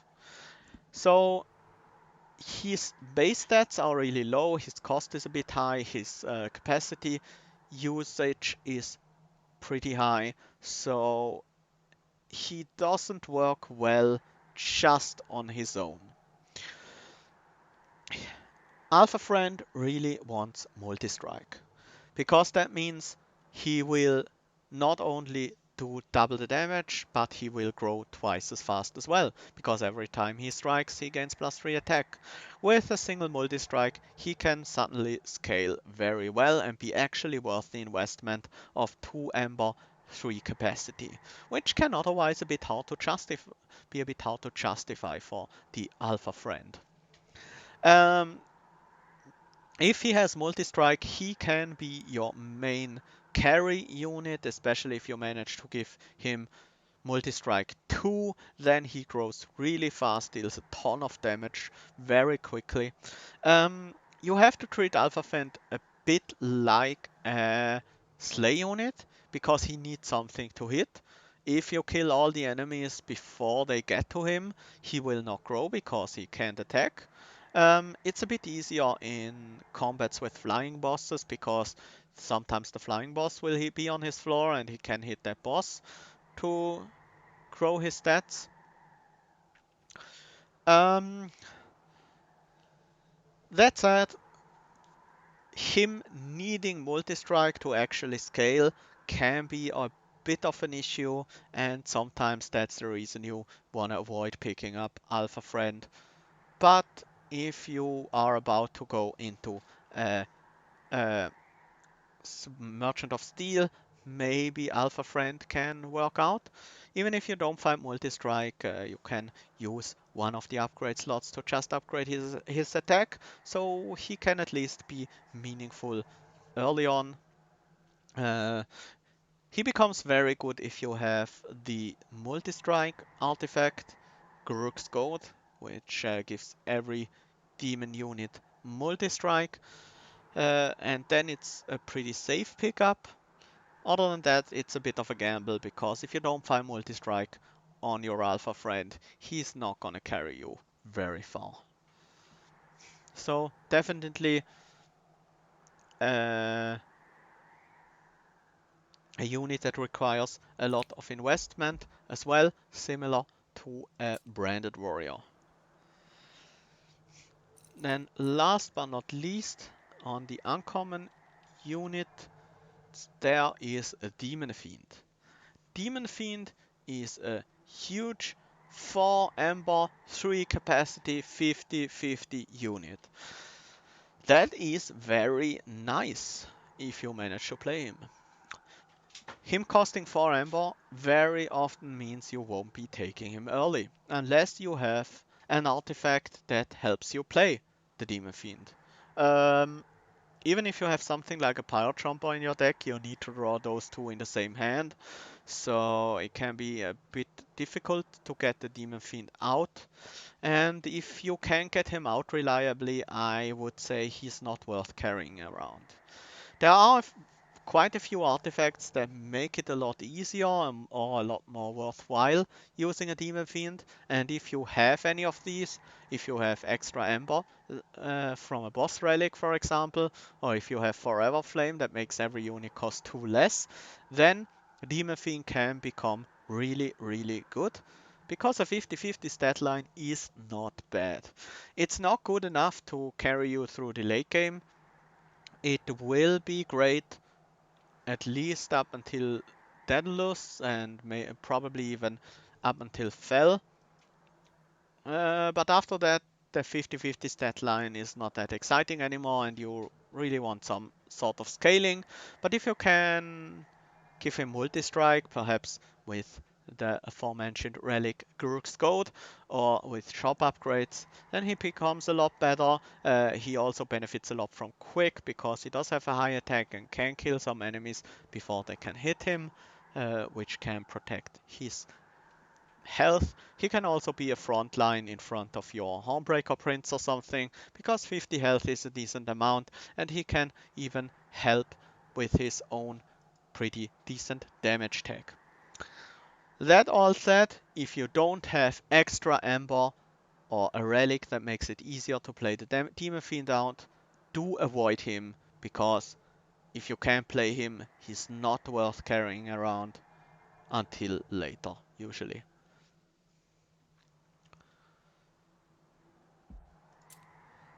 So, that's that for the uncommon cards. Next up, the rare cards. Rare cards you will get guaranteed after Daedalus and after Fell. There will be a rare pack where you can choose between 3 rare cards. These can be either spells or units. Other than that, the rare spells can appear randomly in normal card rewards after you defeat the boss, and the rare units can appear randomly in unit banners, but they are, as the name suggests, pretty rare. Um, for that, no, let's start with the spells. First off, there is Spike of the Hellhorned. It's an X-cost card, spell, that consumes and applies 2 times X rage and 2 times X armor to a single unit. Basically, that's similar to Enflame. If you pay for 2 mana, you gain 4 rage and 4 armor, which is a slightly weaker Enflame. If you play for 3, it's 6 rage and 6 armor, which is a slightly better Ritual of Battle. If you played for more than that, it becomes quite a lot of rage and armor for a single spell. It's a bit limited because it's not really that much stronger than other cards are for the same Ember cost that you would usually play it for, because most of the time you can only play for 2, 3, 4, maybe 5 if you get lucky. Yeah, so it's a bit limited in that regard. It does benefit a lot from double stack because 4x rage and 4x armor is quite a lot. And it obviously becomes a lot stronger if you can reliably generate a bunch of energy.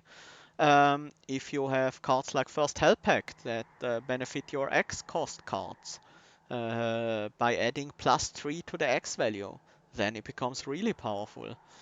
So, but even if you don't have any of these cards, it's reasonably decent rage and armor gain on a single unit. So definitely not a terrible card. Benefits, as said, a lot from double stack and extra amber gain, and if you have those things, be on the lookout if for a spike of the Hellhorned, especially good with multi-strike units and some units that otherwise benefit a lot from rage, like slay units or a deranged brute we will look into quite soon. All in all, I am most of the times not sad to pick up a Spike of the Hellhorned, but in the rare draft situations, I will often find a better card to take than Spike of the Hellhorned. Although some of the rare cards in Hellhorned are pretty bad. But there are others that are insanely good, and we will look at one of these next. Their card is called Dark Deal. Dark Deal is a zero cost spell that applies Rage 7, but deals 5 damage to the unit. So, zero cost for Rage 7 is ridiculously powerful. Another card that gives you Rage 6, Ritual of Battle, costs 3 Amber. Dark Deal is 0, and that is insanely powerful. The drawback of the card is that it deals 5 damage, so if you play it on the same unit over and over again, that unit might die. But you do have armor cards that can prevent that. Um, you can even use Dark Deal on enemies. Sometimes it's correct to kill an enemy with Dark Deal, and 5 damage is enough to kill most backline units, almost all of them in fact. So it can be used flexibly to kill enemies instead of buffing rage on your own units. And that's another benefit of Dark Deal. Obviously, if you double stack it, it becomes ridiculous at the Rage 14. You can also have holdover on it, and either way, if you have one of these upgrades, it can easily become your main damage scaling. You just need some kind of armor generation, or maybe you just use the Multi-Strike Hornbreaker Prince, who benefits a lot from Rage and comes with a bunch of free armor. At the final stage he has 20 armor, 6 health, so you can play Dark Deal up to 5 times on him, which is usually enough to get him to kill anything, really. I think Dark Deal is among the strongest cards in the game, because it offers such high power at such a low cost. And on top of that has some added flexibility in being able to kill certain enemies. Very often, if I see this card after Daedalus or after Fel, I will pick it, and very often I will look to upgrade it with double stack and or holdover as soon as possible, because it's just that powerful. Next up, Alloy of the Ancients. It's a 1-cost spell that consumes and applies armor 25. 25 is a lot of armor, let me say that. And a single Alloy of the Ancient is enough to protect your backline from spikes or sweep for the rest of the battle usually, and it's enough to keep your frontliner alive for a bunch of turns. That's pretty decent value for just a single Ember. So Alloy of the Ancients, not quite as in the same power level as Dark Deal in my opinion, is still a very strong card. The thing that's holding it back a little bit is its consume tag, which makes it a one-time use. Unless you remove the consume tag, then it becomes 2 Ember, apply armor 25, which is still pretty good, but maybe better to use double stack on it. Maybe you can bring it back with an Impish Scholar. That's pretty good value. Still, one cost, apply armor 25 once is a pretty good deal, and oftentimes I will pick up an Alloy of the Ancients to protect my frontliner from bursts of damage when I can't deal with enemy backlines, for example, and there's a lot of damage coming in. And you don't have to have it at the right time. You can just slap it on any time because the armor stays on. And it's really easy to use and provides a lot of defense. So a very good card, and I will often look for it. It's also, I think, the only rare card that can show up in the event that lets you choose a consume card from another clan. And it's a very powerful card. Very powerful single-use consume card. So I will often pick Hellhorned in that event looking for Alloy of the Ancients if I am looking for defense. Something to keep in mind about this card. Next up, Impolate. Impolate is a one-cost spell that deals damage to the front enemy unit equal to 15 times the number of imp units in your deck. In your deck means anywhere in your draw pile, on the board, in your hand, in your discard pile, or in your consume pile. So even imps that you played and that have died and went to the consume pile will still count for Impolate. Imps you generate with Imp in a Box will suddenly count for Impolate. Imp in a Box itself will not, because it's not an imp, obviously. But as soon as you play the Imp in a Box, Impolate will gain will see 2 more imps in your deck and will gain 30 damage as a result of that. And Impolate is a very powerful damage spell. If you have 4 imps, it's 60 damage for 1 ember. Um, that's already very good. Even if you only have 3 imp, it's still quite a good damage spell.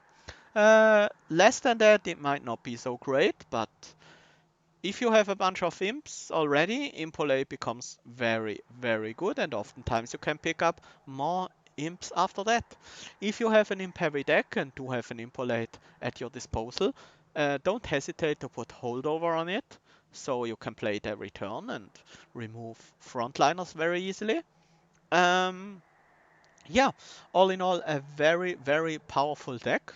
It used to be uncommon and it was pretty degenerate back then, but now it's rare and you don't see it as often anymore. But when you do, and if you are running imps at the same time, then it's a crazy good pickup.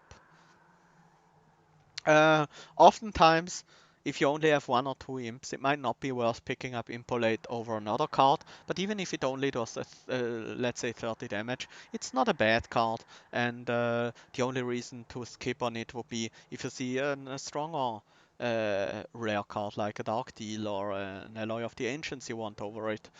Um, Oftentimes it also competes with Transcend Imp, which is another rare card that is very, very good in imp decks. Um, but yeah, Impolate, very strong card if you are running an imp deck. Obviously worthless if you have no imps in your deck. Probably not worth using if you only have a single imp. Any more than that, it's pretty good. Next up, Last Stand. One of 2 cards that double something for 3 cost that Hellhorned has available. Last Stand is a 3 cost consume card that doubles the amount of rage of friendly units.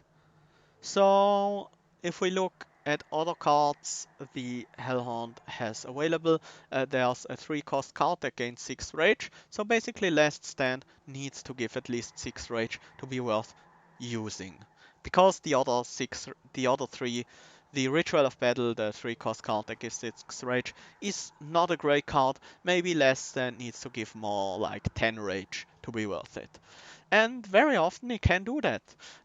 You don't need a lot of rage on your units to make Last Stand give at least 10 rage and be a decent effect. And sometimes you have a bunch of rage on your units, like 20, 30 rage, and Last Stand becomes a ridiculous power buff for your floor. It hits the entire floor, so it's obviously uh, quite good if you have rage on multiple targets, but even if you stack rage on just a single target, it's still very good. Um, Keep in mind that if you already have tons and tons of rage generation, maybe you're better off not using Last Stand, even though it would seem very powerful in those situations, because it's just overkill. Um, Oftentimes it's ideal to use on 10, 20 rage when the rage you gain actually makes a significant difference, because suddenly you can kill frontline units with a single hit, and that makes less than very good because it can give you the power jump. Um, it's not as good if you go from like 50 rage to 100 rage, because that will just be overkill and you don't need that much rage unless it's your main plan to kill bosses. Maybe you don't really have a tank unit and you rely on something like a Light's Gift on the top floor, which dazes every unit that enters the top floor for a turn and just use that one turn to kill everything, then suddenly Last Stand getting you huge amounts of rage, maybe 200, 300 rage, is actually a good thing, because then you can kill the boss in that single turn. But more often than not, you will look at the Last Stand. Can it give me like 10, 20 rage? If yes, then it's definitely worth picking, worth playing even. Don't save it until you have 50 rage. Play it with 15, and that's already gonna be a great card and will make the enemy tanky frontliners a bit easier to kill. That said, oftentimes in my deck I don't need Last Stand because I already have enough scaling. Uh, Maybe I don't use enough rage to pick it, so it kind of needs a middle ground. If you have too much rage already, then Last Stand is not gonna be as good as just playing these rage cards over and over again.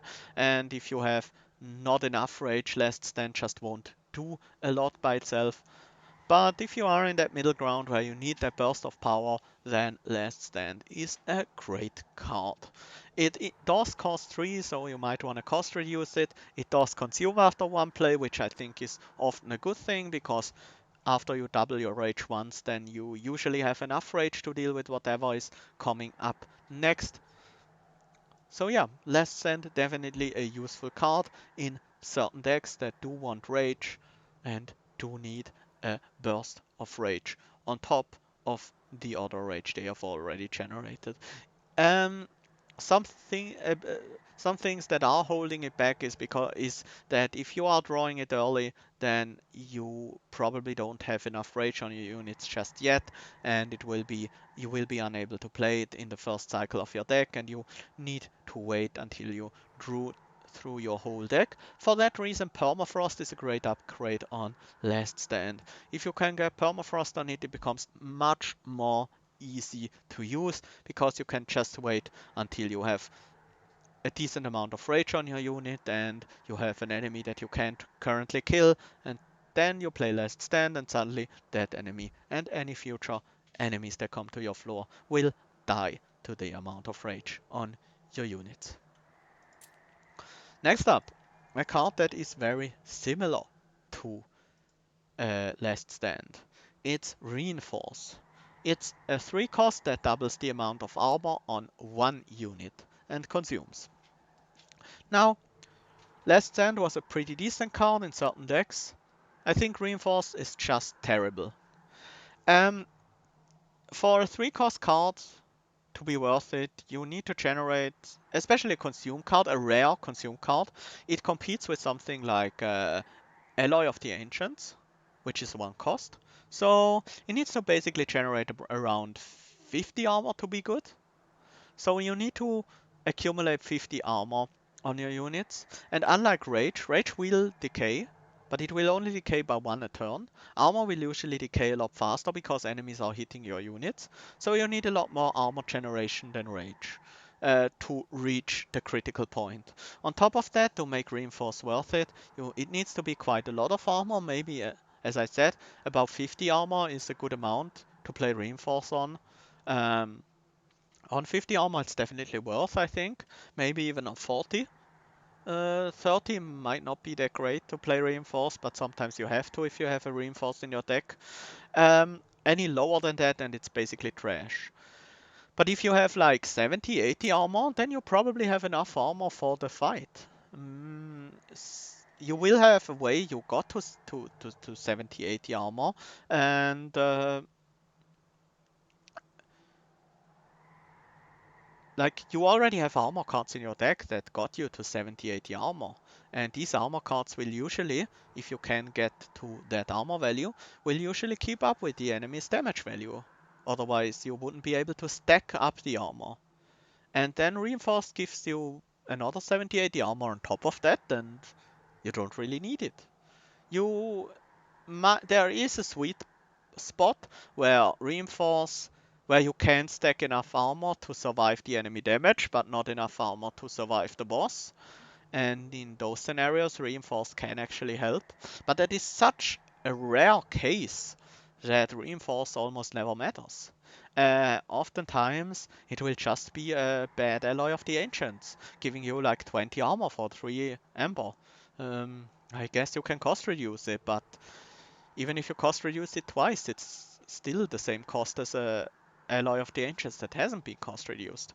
So Reinforce suffers from the problem that the armor has a very limited use in being your survivability and consumes itself as a way to provide that survivability. As you take damage, you lose the armor, and thus Reinforce doesn't really help you. It doesn't help you suddenly kill strong frontliners because it doesn't provide any offensive benefits. And you could argue that you could use it with something like uh, battering ram, but then again, how much armor do you need to kill a front line with battering ram? Maybe 40, something like that. Yeah, you can use reinforce on 20 armor to get to the 40 to enable your battering ram, but why not use Branding Right instead, which is an uncommon, which costs 1 less, which doesn't have Consume. And for all these reasons, I think Reinforce is probably about the worst card in the Hellhorned set, and I almost never take it. And I think you shouldn't either, because there is almost never a case where Reinforce is actually that good. And finally, for rare spells, there's a very exciting one. It's the Hellhorned book. It's a 5-cost card, the One Horn's Tome, that consumes and applies Multi-Strike 1 to any unit you want it to be on. Well, for most units you can get Multi-Strike in shops, and 5 Ember is a lot to pay. So the One Horn's Tome might not fit into very many decks because of that 5 Ember cost, but you can double cost reuse it in a Merchant of Magic. If you have 110 gold, you can buy cost reduction for 25, reroll for 60, and buy cost reduction for 25. These are depending on your covenant, it might be a little cheaper, might be a little more expensive than that. So you can get it to 3 Ember, which you can reliably play with just your base Ember amount, but it will take your entire turn, but hell is it worth it. With Multi-Strike 1, that can often double a unit's damage output. It can enable better scaling on cards like an Alpha Fiend or on a Slay unit that suddenly can slay 2 units a turn. It is really great with the Slay champion, the Homebreaker Prince, the Reaper path, but even the Wrathful path, who gains armor on Slay, benefits a lot from a One Horn's Tome. Uh, Applying Multi-Strike mid-battle to any unit you want is a really powerful effect, and if you do have the Ember that you don't need to cost reduce this twice, you might be able to double stack it and gain 2 multi-strike on a single cast.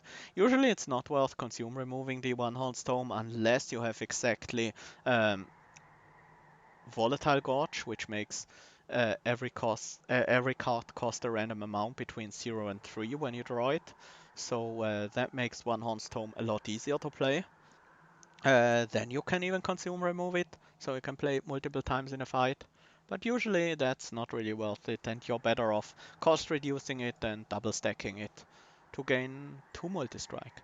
It's a very powerful card, but unlike some other powerful cards the Hellhorned has to offer, it requires a lot of investment because it is 5 amber cost.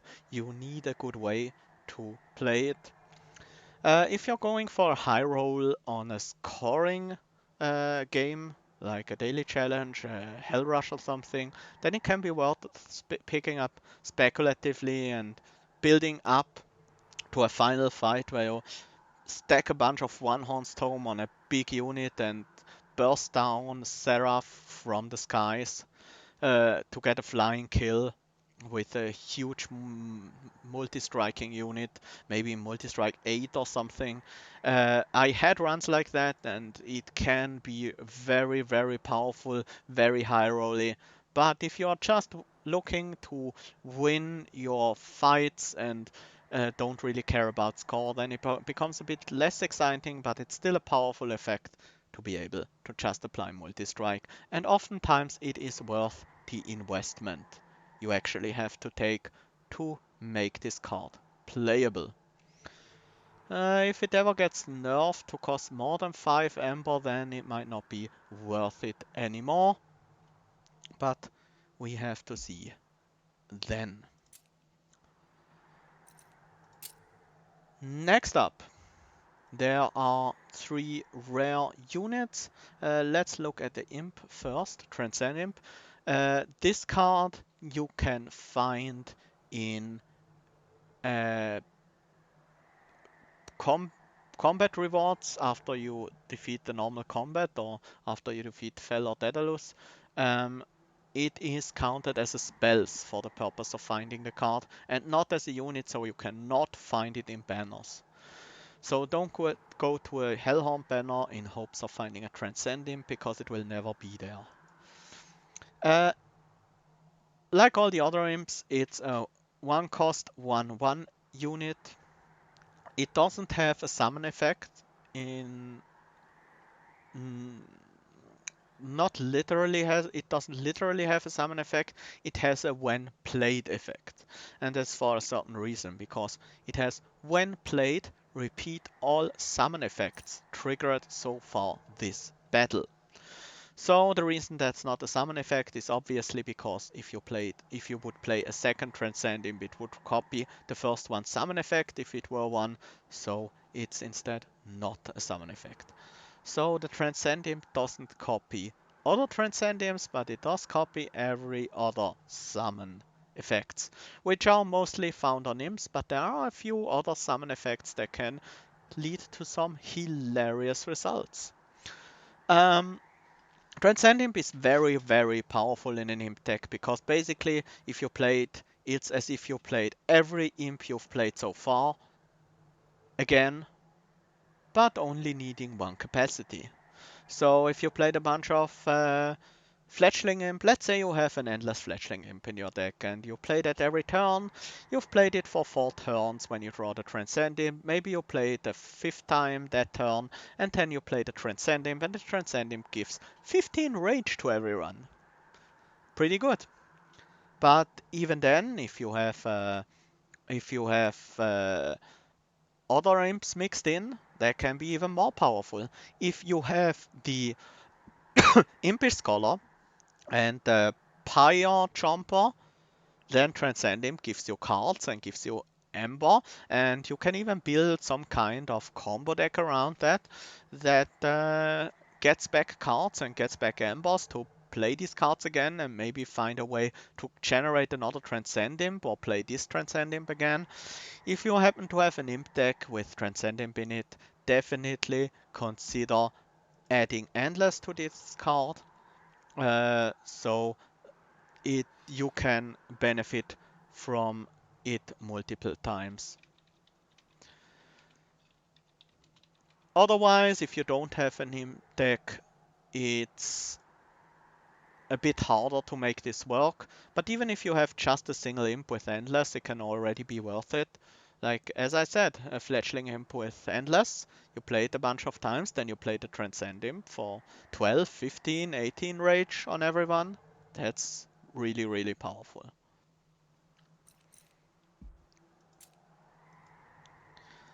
Next up, the Ranged Brute. The Ranged Brute is a 10-25 unit for 1 cost, requiring 2 spaces, which is not a bad stat line, not amazing, but not terrible either. It has a very unique effect in that Rage on friendly units adds an additional +2 attack per stack. So it doubles the effect of Rage by base. This effect even stacks if you have 2 deranged brutes on the same floor, then Rage will give you +6 attack per stack, and so on. A very, very powerful card if you use Rage, and very many Hellhorned decks do use Rage. If I see a deranged brute early, I very often will pick it and try to build it into my deck, try to find some Rage. There's also a Rage upgrade at the shop that gives 7 Rage. It's a small upgrade, so if you compare it to something like an attack stone, strength stone I think, that just gives flat 10 attack, 7 Rage is 14 attack, but it decays over time. With an ranged brute, it's 28 attack. Suddenly, the Rage Stone is really, really good. And very often I will upgrade my deranged brutes with these Rage Stones. That's actually a decent way to make them more powerful. Suddenly they have 38 attack when they come into play. That's actually sizable. The ranged brutes also benefit a lot from multi-strike on themselves or even on other units where you apply the rage to, because that means the rage will uh, have a magnified effect. Multi-strike means multi-strike 1 means the rage will apply 2 times because the unit hits 2 times. So very strong unit, makes Rage so much better, and Rage is already pretty good. But with the deranged brute it becomes extremely powerful. I really like this card and I think it's very powerful, and it's also pretty satisfying to play with it because of the high damage numbers you can reach with it. Oftentimes I will play it in an Ascent deck where I use Hidden Passage to move my deranged brutes on the floor where I'm building the rage. And that feels very strong, is very powerful. It synergizes very well with the Wrathful Hornbreaker Prince, who is able to gain Rage on its own. It also synergizes a lot with the uh, Brawler Hornbreaker Prince, who will gain multi-strike as it levels up, because it's just such a good target for Rage. So very strong card, definitely worth keeping an eye out for. Even if you don't have a lot of rage in the deck yet, it's often worth picking up early and building around it. And finally, the last card we have for today is Consumer of Crowns. A massive unit, 10 Ember cost, 3 capacity, 100 attack, 40 health. Costs 3 less Ember per imp unit in play. Consumer of Crowns is very hard to make work. To play it with a normal 3 Ember, you need 3 imps out on the field, making it cost 1. Or maybe you need some kind of additional Ember generation or Forever Flame that makes it cheaper. Things like that can work for the Consumer of Crowns to make it a bit more easily playable, but most of these ways require you to have some amount of imps in play. There are certain exceptions. If you have Volatile Gorge and his cost will be randomized between 0 and 3, then obviously he's easy to play, and a 100 attack, 40 health unit is definitely worth 3 Ember. Sometimes it will be even cheaper than that. If you have Sketches of Salvation and don't have a lot of units in your deck, you can guarantee Consumer of Crowns spawning on the middle floor at the beginning of battle, because Sketches of Salvation will just play out three random, four random units onto your middle floor at the beginning of the combat. If you have only 4 units in your deck and Consumer of Crowns is one of them, then that's very powerful. In that case, maybe you should avoid having imps in your deck, uh, because these are actually pretty bad to pull with Sketches of Salvation. If you don't have Sketches of Salvation or Volatile Gorge, then suddenly Consumer of Crowns becomes very hard to play. Forever Flame also works very well with it, and makes it somewhat viable, because not only does itself get cheaper, the imps also get cheaper, so you can more easily play the imps out on the same turn as you play the Consumer of Crowns, because otherwise you have to keep the imps alive, and very often that's not what you want to do with imps. Um, Pyre Jumper can actually make things a bit easier. If you play a single Pyre Jumper, that will bring you up to 6 Ember, and the Consumer of Crowns costs 7, so that's not quite enough. But if you have an extra Ember from Boss Relic, or if you have another imp out in play, Pyre Jumper will allow you to play the Consumer of Crowns. Still, even if I'm pretty heavy into imps, I will oftentimes avoid picking Consumer of Crowns, mostly because it is a priority draw, which means you will draw 1 unit guaranteed every turn until you have drawn every unit in your deck at least once. This does not include certain support units. Imps are among those. Train Stewards are not counted either, and a few other cards that mostly fill a support role in other clans are also not counted for that, but Consumer of Crowns is counted. So you will very often have it in your first or second hand, where you most of the time won't have the chance to play it, unless you happen to draw among the remaining 3 cards in your opening hand 2 imps, and one of them is a Pyre Jumper, which is very unlikely, because your opening hand will have the champion, your opening hand will have the Consumer of Crowns, and then you only have 3 cards left normally to draw into those imps.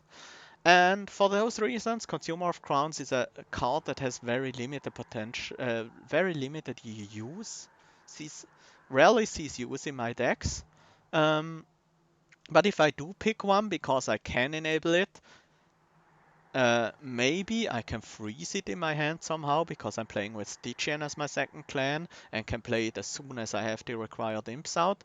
Maybe I can cheat it out with Sketches of Salvation, with Volatile Gorge. Um, then it usually becomes my main carry, and I try to stack multi-strike on it, and maybe quick use imps to block for it, or maybe a tanky unit in front of it, and it will do very, very well, because 100 attack is very powerful, especially if you add multi-strike to it, or quick. That's really good. But it's so hard to make this card work that most of the time I will pass, and if I don't already have a way to make it work, I will usually not pick it up, even if I have imps in my deck. So, that brings us to the end of the card review for the Hellhorned. Let's next look at the relics and see how they interact with the cards. First up is Ashes of the Fallen, a relic I have talked quite a bit about already. Summon abilities trigger an additional time. If you have this relic, then definitely try to pick up some imps, because doubling the summon effects does work very well. They do become quite powerful, so very strong relic. There are a few other summon effects this works with in other clans. They also work with Transcend Imp, and these are the Awoken and Thorned Hollows, which will gain 60 or 40 max health, which is a pretty interesting effect.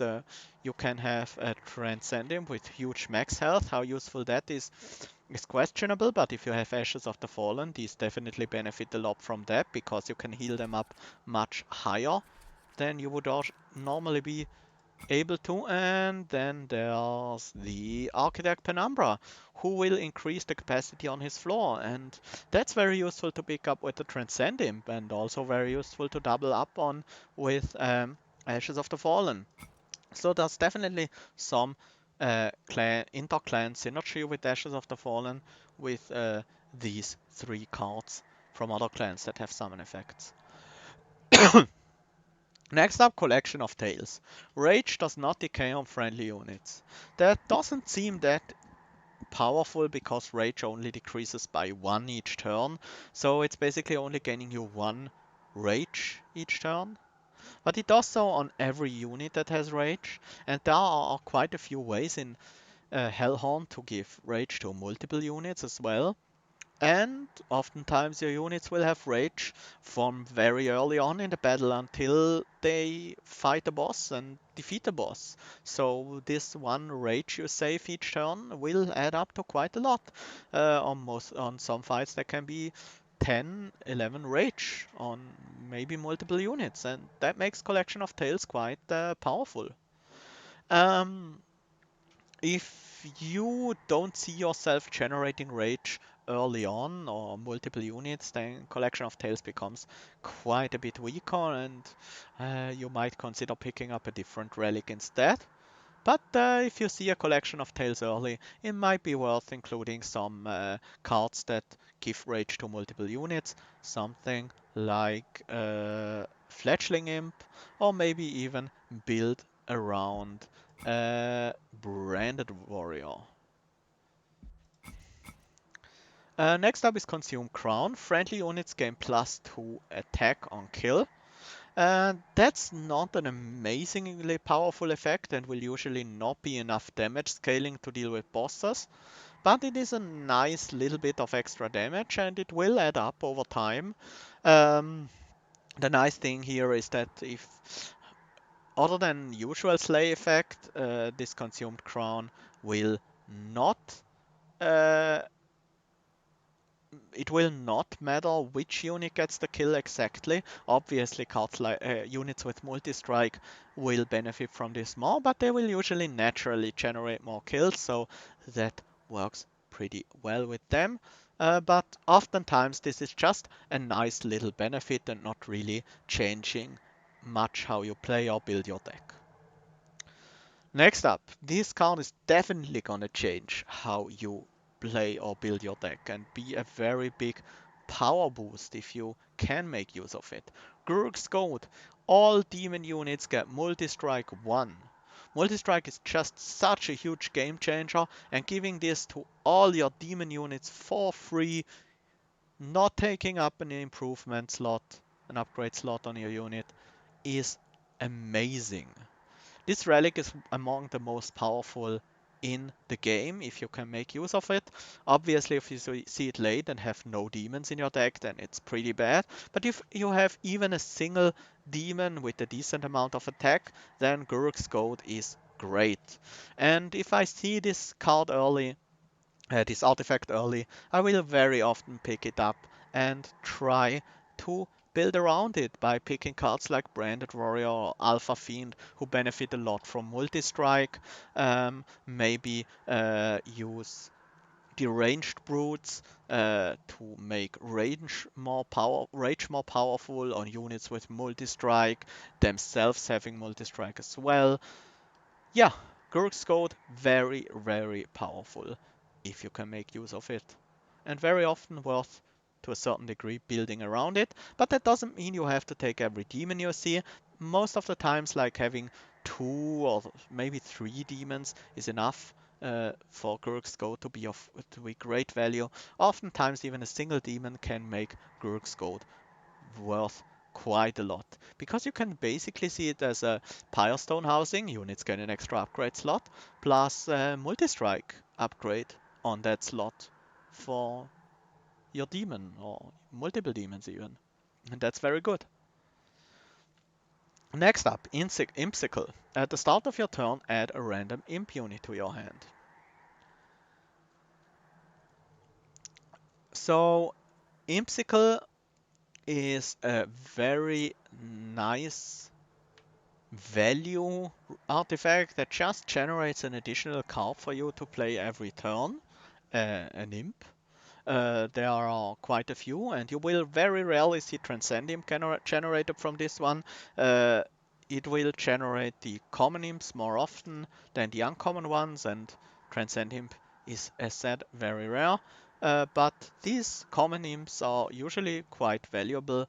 Um, if you have leftover capacity, pick up in Impsicle, it will be pretty decent. Just play these imps in front of your unit so they die, so you have room for the next imp next turn. Sometimes Welder Helpers can be a bit annoying to get rid of. Maybe you play them in the back and torch them or something like that. If you have Impsicle, any sacrifice an imp card become much more valuable because you can play them on any turn guarantee because you will generate an imp after all every turn. If you have something like Forever Flame, units cost -2 Amber. These imps become a lot more easy to play because they suddenly cost 0 instead of 1. Um, if you have an Impsicle, consider picking up some cards that synergize with imps. Something like Impolate could be great, or maybe even a Transcend Imp to duplicate all the effects your Impsicle generated imps have given you. Overall, I think this is a very valuable artifact, and it's about on par with something like draw an extra card each turn, the boss relic, uh, but maybe a bit more powerful even than that because it generates a certain subset of cards you can plan around, and that makes it pretty good. Next up, Railhammer. Railhammer grants you +4 stacks of armor each time it is applied to friendly units.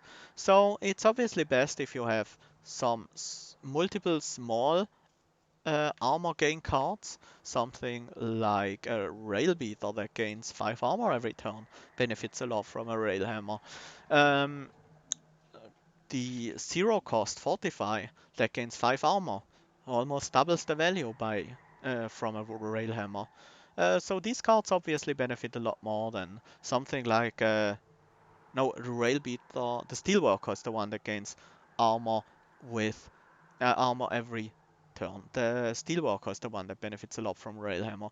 Something like Alloy of the Ancients going from 25 to 29 armor might not make a huge difference, but the Railhammer is still providing some additional benefit. It also benefits a lot with from Scorched Steel, another relic. Friendly unit center with armor 5. Railhammer will make that 9. So that's pretty pretty solid. Obviously, if you want to make things really busted, you look at Stygian Guard. They have a card Incant, give +1 armor to all units on your floor. Railhammer makes that 5 and things go crazy from there. They also have an upgrade. Incant, this unit gains 1 armor. Obviously, making that 5 makes things crazy. Guard of the Unnamed gains 3 armor whenever you play a spell. So Railhammer synergizes a lot better with some of the Stygian cards than they do with Hellhorned cards, but that doesn't mean it's bad in Hellhorned. It's actually a pretty powerful effect, even if you don't have Stygian as your second clan. Resonant Shard. Rage adds an additional +1 attack per stack. Similar to Collection of Tales, it makes Rage better. This benefits a lot from being able to stack Rage quite a bit. It has a similar effect to the Range Brute, and if you have Resonant Shard, you do benefit a lot from Rage. It's often worth picking up if you use a lot of Rage, because by default, if you don't have a Brute, then the Resonant Shard will increase the value you gain, the damage value you gain from Rage by 50%, which is a lot.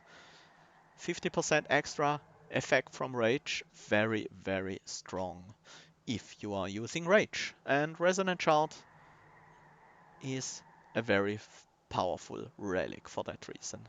Scorched Steel, friendly units enter with armor 5. Usually not that impactful. It's nice to protect your units from sweeps, but overall not an amazing relic. Still pretty useful, gives you a little bit of extra health to work with. Um, Similar to Consume Crown, it usually doesn't change the way you play or build your deck, and it's just nice to have. Um, Decent relic, not much to say about it. It helps your units survive.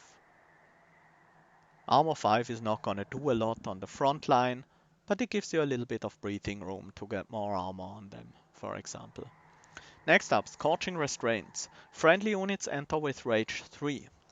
Another Rage relic, and this one is also very, very good. It might not seem like a lot, but starting out with Rage 3 is +6 attack, and it makes it a bit easier to stack Rage on them. Um, by basically giving them a baseline to work with, and if you stack rage higher, then you get more benefit because it only decreases by 1 each turn, no matter how much you have on them. So Scorching Restraints synergizes a lot with imps. Suddenly, if you don't want your imps to die immediately, they can actually provide a decent amount of damage with the Rage 3. It's obviously very good with Umbra and Melting Remnant, which tend to play a lot of units over and over again. Morsels or any Burnout units, Reform, things like that benefit a lot from Scorching Restraints. And obviously, if I have something like Collection of Tails, then suddenly that rage doesn't decay and it's just 3 + 6 attack. And with Resonant Shard, it becomes a bit more powerful. So Scorching Restraints definitely a pretty good relic. I think it's almost always great to pick it up, but maybe not quite as uh, run defining as something like Rourke's Gold or Collection of Tales.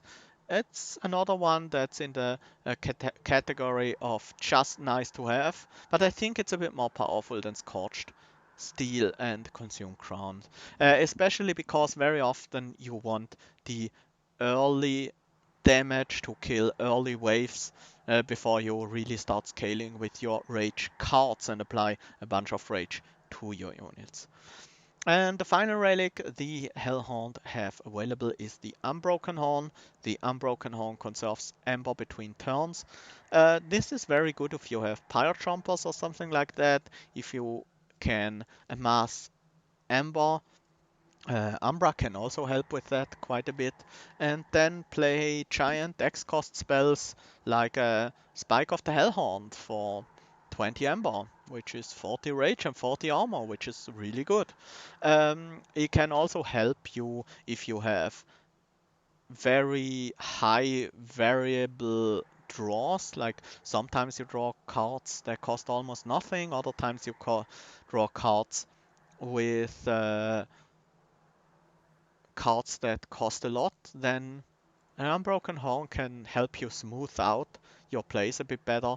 It's very nice to have, and if you have it, some other artifacts become a lot better, like Improved Firebox, gain 7 Ember on the first turn of battle, or Hell's Banners when you summon the second unit during a turn gain 3 Ember, because suddenly the leftover Ember from these relics will not be discarded, but you can keep it for later.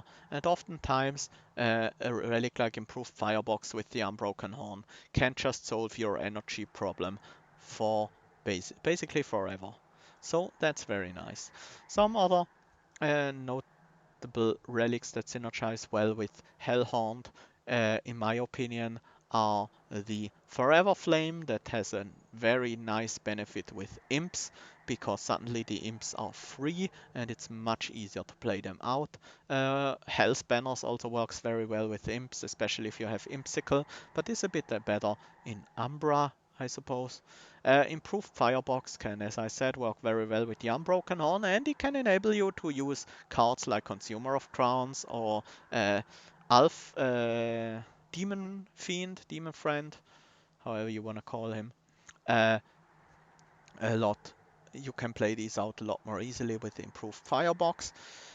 Light's Gift is a very interesting card to play around with in Relic to play around with in Hellhorned because it enables you to optimize the top floor for damage because the enemies are not gonna strike back at you, and you can just have the Hornbreaker Prince there and maybe another high damage unit and just a very few armor cards you use from time to time to stack up a little bit of armor.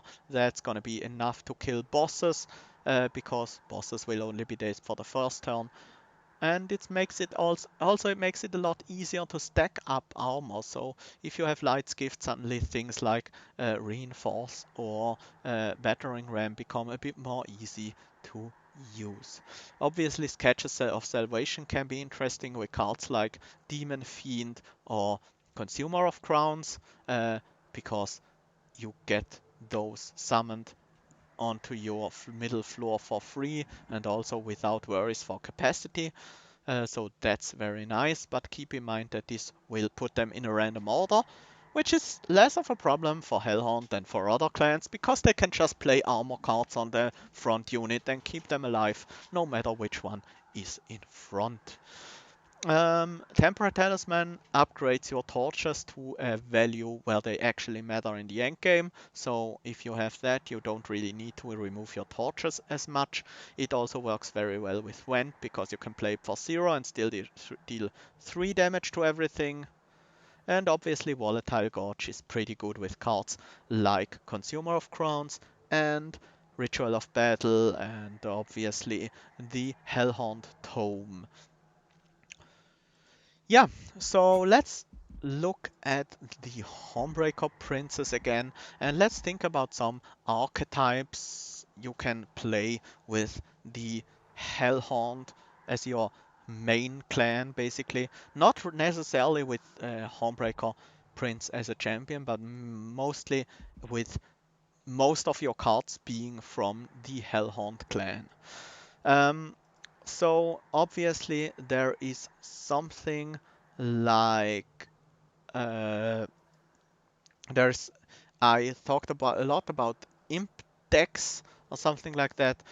These decks often work by using more capacity on your floor, playing multiple imps on your floor, having endless on some of them so you can play them over and over again. The imps are going to provide a lot of your defense by blocking the enemies. Keep in mind that that might not be enough to kill bosses, so some armor cards can help. This works really well with multi-strike, Hornbreaker Prince, for example. Um, but it can also work with other champions like the Rector Flicker with either Harvest, who can benefit from all the imps dying, or Dark Calling, who can reform imps every turn, just as an example of what can work with imps very well too. Um, Oftentimes you will be using cards like Transcend Imp or Impolate for your rares, which benefit greatly from having multiple imps in a deck. Uh, Things like if you get something like Impsicle or Ashes of the Fallen as your first relic, that's definitely something you can be on the lookout for. Pick some imps, improve your Hornbreaker Prince with that, and maybe have another unit and pick capacity so you can have like 2 units on the floor, play 2 imps every turn, try to focus endless for Transcend Imp or Fledgling Imp so you have some scaling, try to find some armor so you can survive bosses, and a deck like that should be very powerful. What I also like to play around with is a Reaper, Homebreaker Prince as my main carry unit with the Slay ability. I will usually try to find uh, two upgrades on the Reaper path and one on the Brawler because Multi-Strike 1 benefits a lot from the Slay ability, and basically it goes from 50 to 100 and from 20 attack to 40 attack if you upgrade it, and Multi-Strike provides the same thing by doubling the attack value basically by adding another hit to it. A deck like that usually doesn't want too many units, but it often needs a good tank in front of the Hornbreaker Prince, something like a Steelworker, but there are quite a few units that can fulfill this purpose. You can even do it with spells, armor spells on the Hornbreaker Prince can serve that purpose as well. Very often I want ascend cards to make sure I can get an early kill with the Hornbreaker Prince by ascending a single unit to the floor. I will usually set up a deck like that on the top floor. Other things you can do to guarantee these slays are especially work well with Stygian cards that deal damage. You can very often apply just enough damage with your Stygian damage spells so that the Hornbreaker Prince can get a slay off.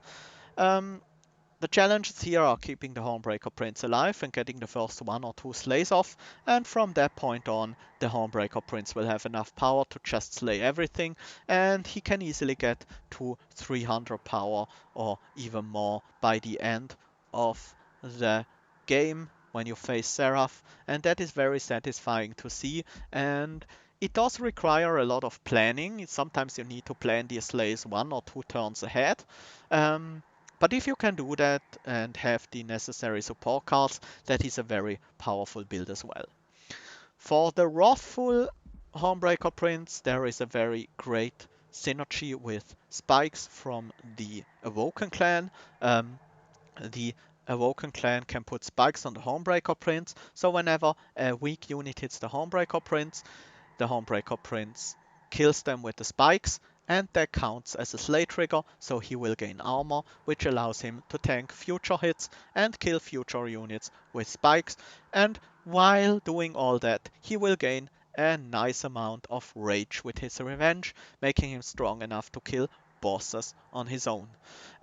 Oftentimes the problem there is killing front units early on because these will be strong enough to survive the damage from the spikes and the damage from the Hornbreaker Prince early on top of that until he has built up enough rage. So you want to complement a build like that with something like a Horned Warrior or any high damage backliner from another clan, maybe an Animus of Speed, Animus of Will, uh, or maybe even, yeah, usually it will be Hellhorned and Awoken if you have such a build. So these are some units that come to mind. Other than that, you can obviously use cards like Ritual of Battle or One Horn's Tome if you can afford them, to or even Dark Deal to increase the damage your units can do to the front line. So that will work out quite nicely if you can have some spikes on this guy. Um, Other than that, there's obviously you can use the multi-strike Hornbreaker Prince just with rage from your spells and have something like a Steelworker in front. If you don't want to rely on the Hornbreaker Prince as your main way of scaling, there are a few other units that can provide that very well. Branded Warrior, if built around, can be very powerful. Similar to Slay Hornbreaker Prince, similar to the Reaper champion, you need to plan these slays in advance sometimes, and the sand cards and damage spells help a lot with getting these slays. And if you get a bunch of slays, then the Branded Warrior goes off. Branded Warrior also works very well with imps because he buffs all the units, and the imps are low capacity, so the imps become pretty relevant damage after a few slays. But keep in mind that you will need armor against some bosses because they can tear through the imps very quickly, especially the final 3 bosses. And Self-Made Harpy, boss on the 5th ring you can encounter, can deal with imps as front lines very easily, so bring some armor if you build a deck like that. Obviously the Ranged Brew can enable any rage scaling to win almost anything. Alpha Fiend can also be your main scaling, but it will also require some assistance because it will not be strong enough to kill early front lines by itself. And it does kind of need multi-strike to be your main carry. Ideally multi-strike 2, but multi-strike 1 can be enough if you maybe supply it with some rage on top of the attack it already gains by itself. Other than that, there are obviously a few interesting builds that cheat out Consumer of Crowns or Demon Fiend, things like that work very well. Some synergies with other clans, as I have said, spikes from the Awoken work very well with uh, slay units if you can keep them alive. The Wrathful Homebreaker Prince does the keeping himself alive thing very well with just his abilities. Other slay cards might need some help from unit upgrades and armor cards, for example, or maybe healing to be able to abuse Spike's slay triggers. Um, on the In the other way around, some cards from the Awoken, something like Animus of Will or maybe even Animus of Speed, can benefit a lot from Rage. Usually armor doesn't really synergize well with the Awoken, so that's something to keep in mind. I really like the synergy between Stygian and Hellhorned, even though it's a bit less pronounced. Obviously there's a lot of armor synergy because the Stygian has a lot of armor generation, and even though I said Battering Ram is usually not a great spell, it's actually pretty good with Stygian, things like Armor Totem, because it counts the armor on every unit, and the backline units usually don't lose their armor, uh, so that makes the Battering Ram a bit more reliable. Things like that work very well with the Stygian Guard. Um, Umbra has some nice rage synergies, especially if you play things like Ember Drain cards, and they also have high Ember cost and Ember generation interactions, because Umbra has a lot of X spells and a lot of expensive spells and a lot of Ember generation, and Hellhound also has some Ember generation and high cost spells and cards. So that is also something that can work well together. And obviously with the Remnant you have Imp Reform synergies. Reforming imps can be very powerful. Not only do they grow in stats and become capable fighters, but you also get to repeat their summon abilities over and over again. Um, Other than that, Rage is not a great combination with Burnout, because when a unit burns out and gets reformed, then they lose all the Rage, unlike other stat gains, because Rage is just a temporary buff. So that's probably not ideal. Um,